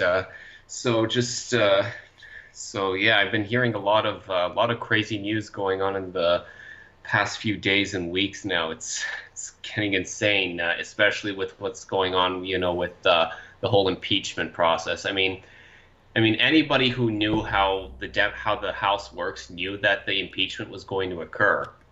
But I mean, like, it kind of reminds me of that whole there's this GIF about how like a printer prints off a stack of paper, and that paper represents Congress, and then it's followed by a shredder which represents the Senate. Yeah, I've seen that. That's perfect. Yeah, I'm like, they know that this isn't going to go through the Senate, and then you just wonder why Pelosi is delaying the whole thing. Like, what else is this going to accomplish? I mean, isn't there something that, like, isn't what she's doing technically illegal by delaying it? I mean, I think that it would be. I mean, let's look at it, because they were trying to get Trump on obstruction of Congress. Now, this appears to be obstruction of Congress. The process states you must hand over the articles of impeachment to the Senate to continue the process. So if you're not doing that, then what else is that other than obstruction? I'm not really sure. Right. Yeah. That's what's really been that's really what's been like irritating me. And the thing that they're doing this all in record time is like, it's an act of desperation. And right now even Schiff is getting sued. I don't know if you heard about this. Yeah, I saw that from from Judicial Watch. Yes. Yeah, Tim Pool reported it because he was he forgot to report about the subpoenas. They failed to deliver documents regarding the procurement and the release of the phone calls. So I'm like, this is definitely gonna bite him. Like, or maybe this will just be another way of him showing his exposure of how much power he's abusing. Like, people saying, oh, Trump is the one abusing the power, and then you see Schiff and it's like, okay, double standards have been exposed once again. That's right. Yeah, speaking of double standards, I mean, then there's the guy Nippon was talking about this earlier with the guy from Iowa getting 15 years just for burning a flag, and yet you see people in Antifa burning Canadian and American flags and they don't get anything. I'm like, something's got to change. Definitely. I mean, if you're going to get no time at all, no punishment for burning the country's flag that you're in, then that same standard must be applied to all flags. It can't just be, well, certain flags are protected, certain flags aren't. That's, make it simple. Either no flags are going to be a criminal penalty associated with them, or all of them are. That's it. Exactly. And it kind of reminds me of there's something that happened a few years ago. I don't know whether you're aware of the Guccifer 2.0 leaks. I remember that vaguely. Yeah, the guy that leaked it, it was I believe it was a guy from Romania. He got sentenced to 10 years in jail just for leaking that out. And because of those leaks, that's how we were able to get an idea of who was funding the Democratic Party between, I think, 2007 to 2011. And it's like you can't speak the truth, otherwise you get 10 years in jail. It just makes no sense. Right. That's what it appears to be. Yeah, so I'm like even arguing with them, even saying like a letter against them that they don't agree with will land you prison. I mean, are they trying to just like banish communication as a whole? It makes no sense. Right. So, oh my God, it's crazy. I mean, hopefully something changes within the next few weeks, because it's getting tiring. Everybody knows that, and well, that's all I wanted to say for now. Other than that, you said you're not doing podcast on Wednesday, correct? Right. All right. Well, then Merry Christmas, and thanks for taking my call. Thank you for the call, man. Merry Christmas. Merry Christmas. All right. Great call. And thank you all for joining and participating. I really, really appreciate you 100%. Alrighty. Now, let's see what we got. Okay. Let's go back here. And let's get to the next call. 203, you're on the line. Who am I speaking to? Good. Merry Christmas, sir. How are you? Well, how about yourself? I'm doing pretty good. My question this week is about the impeachment. Alrighty. The thing that I don't hear too much about is that if it's my recollection, right, the impeachment already went through the House, correct? Yes. All right. So far that is part of the Constitution, right? That's right. All right. So the next step is basically the Senate, right? That's right. So if it doesn't reach the Senate, my first question is did he really get impeached? Well, the answer, according to some legal professionals, and according to what it says, the Constitution, it says, okay, the articles of impeachment get drafted in the House, they get approved, then they get sits in the Senate. That's the impeachment process. If the process is not completed, then there can be no impeachment. It's not just one vote that says, okay, you're impeached. It's an entire process. So you have to have the process completed in order to have an impeachment. So the answer is no. Yeah, so the next step will be the Senate, right? The next step would be the Senate, yes. All right, so basically now it falls on their sole hands, right? Right. So basically, if what is not being said in any news outlet besides Mark Levin, and he knows the Constitution, if you ever like listen to him, if you know what I mean, right? Yeah. You ever heard of Mark Levin? Yeah, absolutely. I've seen him a lot. He's a very, very smart guy, very knowledgeable individual. Yeah, and this is what he said, and I quote, "The Constitution says that when it comes to impeachment, it's a two-phase.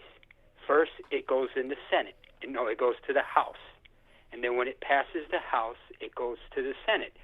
All right? If it does, and by Nancy Pelosi sitting on it, if Mitch McConnell wants, because it's actually in his ball, it's actually the ball is actually in his court, whether anyone wants to agree or not. It's in his court.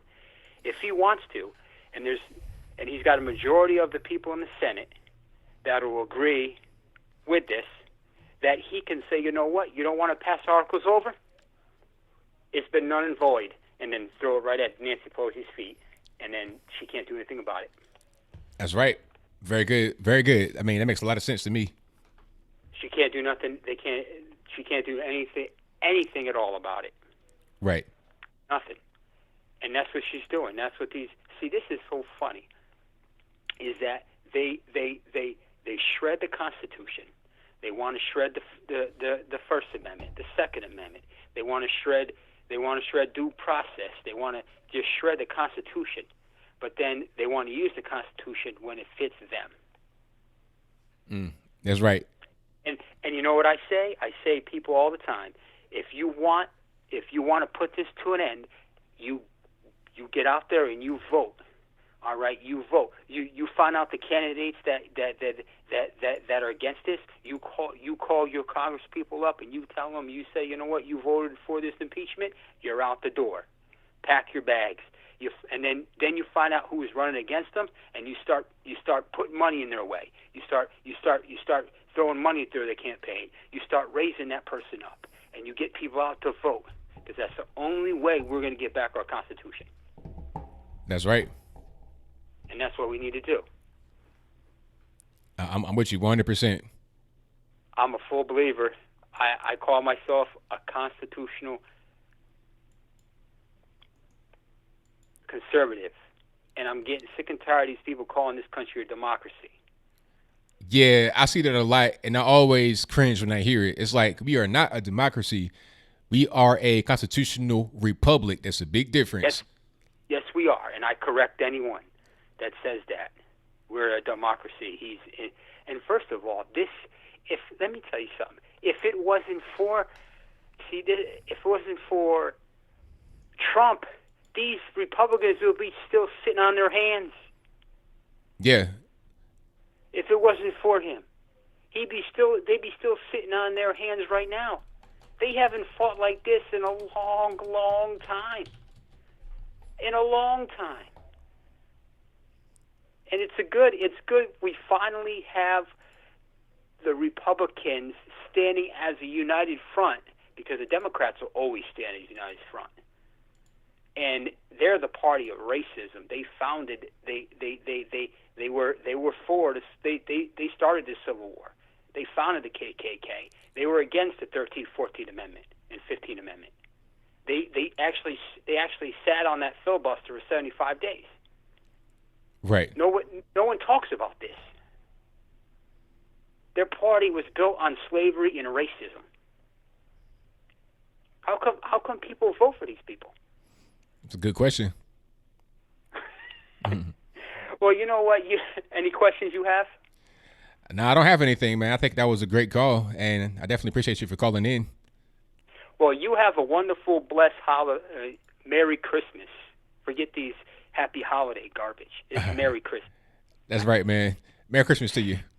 You too. You have a wonderful. You spend all the time you can with your family because that's most important. 100%. Absolutely will.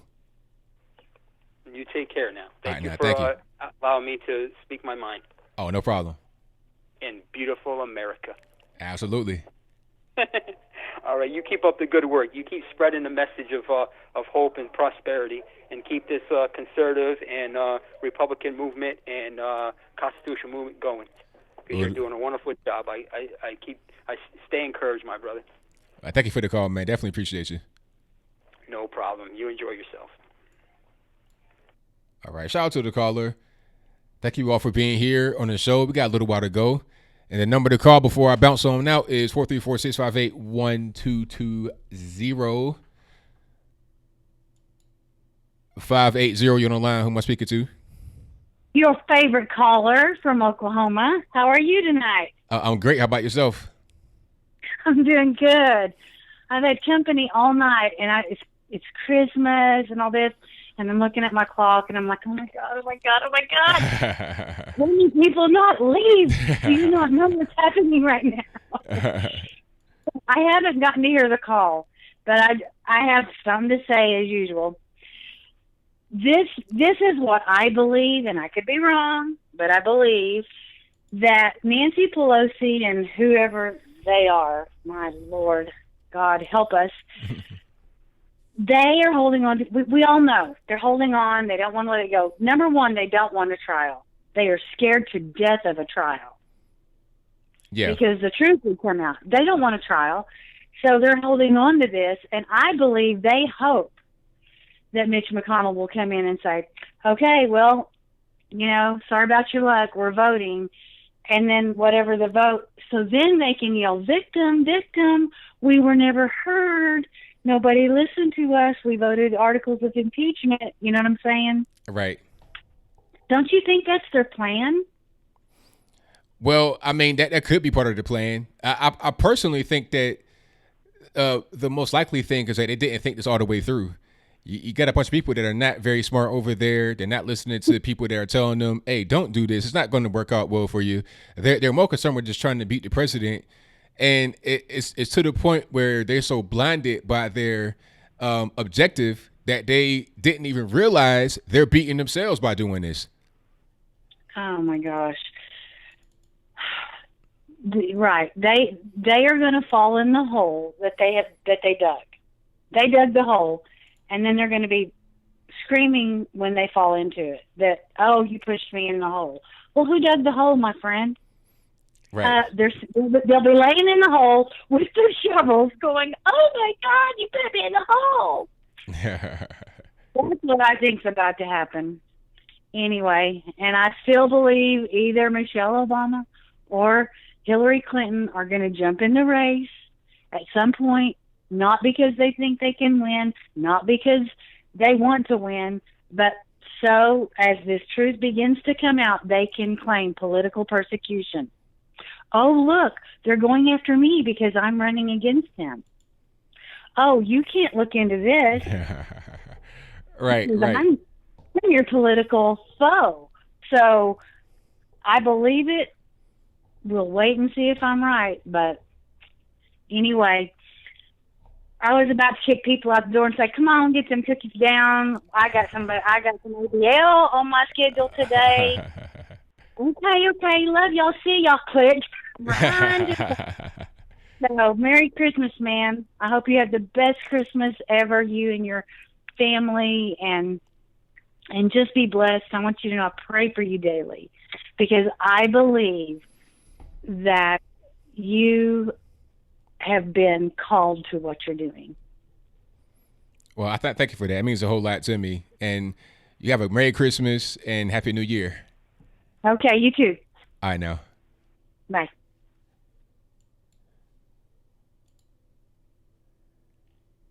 All righty. Shout out to everybody on the line today. The number to call is 434-658-1220.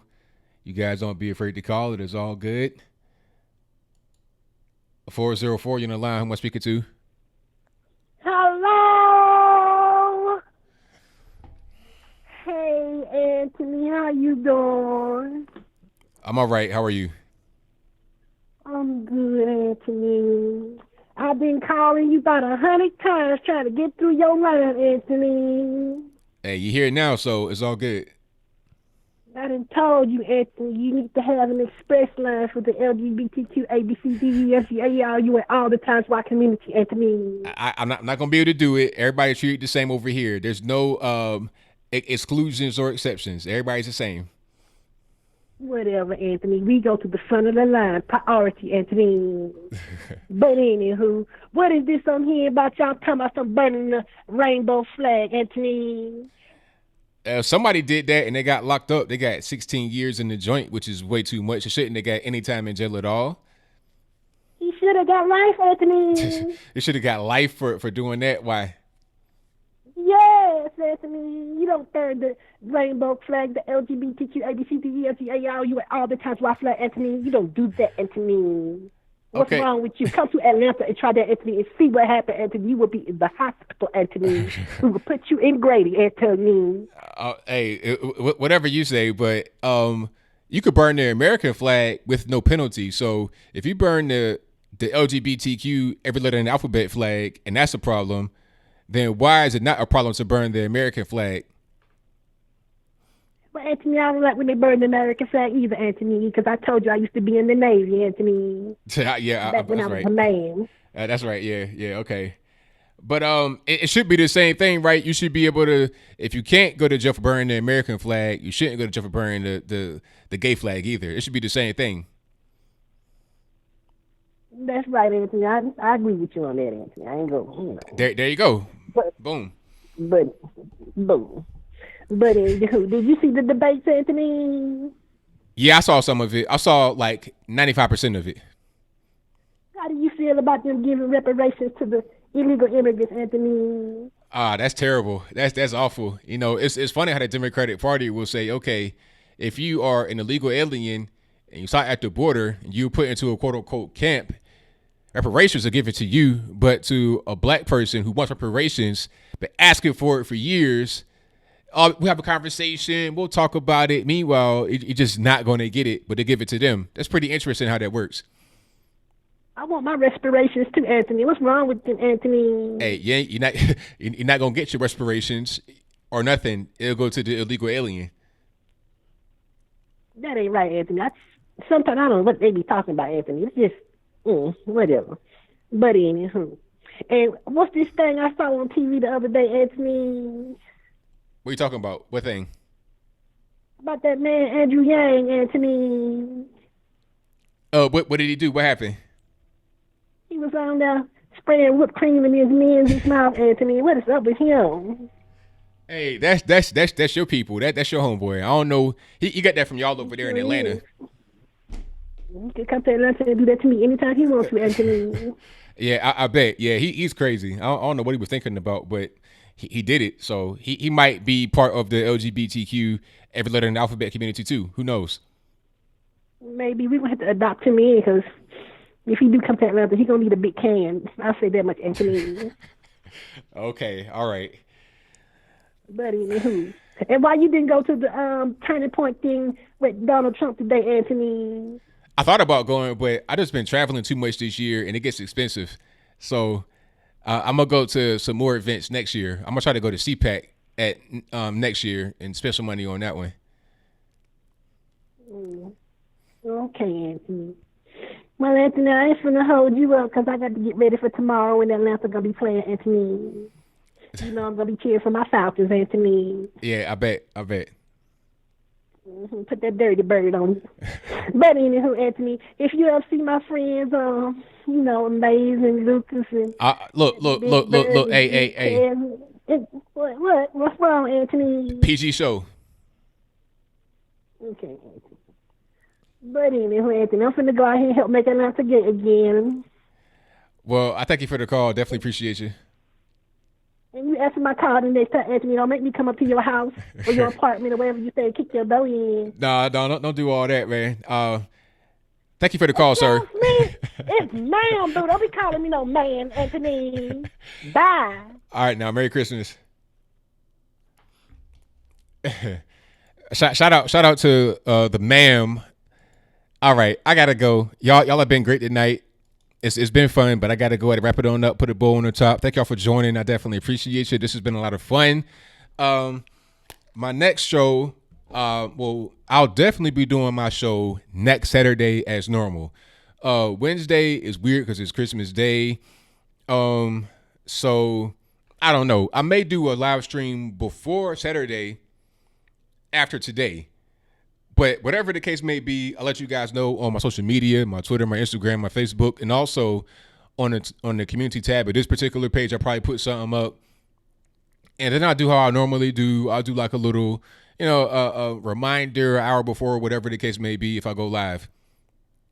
If I go live, it'll probably be that Tuesday. Thursday. I don't know. We'll figure it. We'll figure something out. Either way it goes, I'll be still doing videos all throughout the week, just not on Wednesday. That's pretty much it. So thank y'all for being here yet again. I definitely appreciate you. That is all I got. Thank you to the moderators for doing a great job. We got Bill from the Hills. We got Shreeves. We got Ansel, Michelle A, Eliza Jean. We got everybody in the building. Thank you guys for doing what you do. Definitely appreciate you. Shout out to the Super Chatters, the PayPalers, the Patreoners, everybody. I thank y'all. Did I get everybody that Super Chatted? I got a few more in here I'm going to get to. Then I'm wrapping on up, put a bow on the top. Thank you to my man Milos, who says, has there ever been such a division with you in America before? Merry Christmas to you all. I have to wait for my Orthodox Christmas in January. Thank you for your donation, Milos. I definitely appreciate you. There's been division in America. I think what's happening right now is a nothing burger compared to civil rights era and Civil War and all that kind of stuff. You know what I mean? But I think the media is just making it be more than what it is, honestly. And then people are feeding into it, which is making it worse. But thank you for your donation, man. Definitely appreciate you. Thank you to Kentara Bello, who says, whatever happened to civil discord and healthy debate used to be cornerstone in our democracy. Troubling to see that under threat in my lifetime and see such short-sightedness in our culture. Well, the issue with what's going on right now in the country with politicians and whatnot, I don't know. I think social media is playing a big part. People getting desperate and resorting to just really crazy mudslinging. I don't know. It's hard to really tell, but I think that we're not a lost cause just yet. Thank you for your donation. Definitely appreciate you. Thank you to Okie Mexican, who says, let's get you a few billboards in some inner cities. You would literally change the voting dynamic of the black community. Start a fund. Merry Christmas, ABL. Hey, thank you for your donation, man. Definitely appreciate you. And Merry Christmas to you as well. Hopefully you enjoy your Christmas holiday, Christmas Eve, the day after, all that good stuff. You guys eat well, enjoy the basketball games. I'll be watching basketball games on. I'm a big time basketball fan. Give me some good games on. Let my Bucks play. Fear the deer, all that good stuff. I'll be good money. Good to go. But thank you all for being here. Definitely appreciate you. I will see you guys again sometime soon. Definitely next Saturday, but maybe throughout the week as well. Whatever the case may be, I'll let you guys know. And until next time, y'all be safe. I'm out. And peace.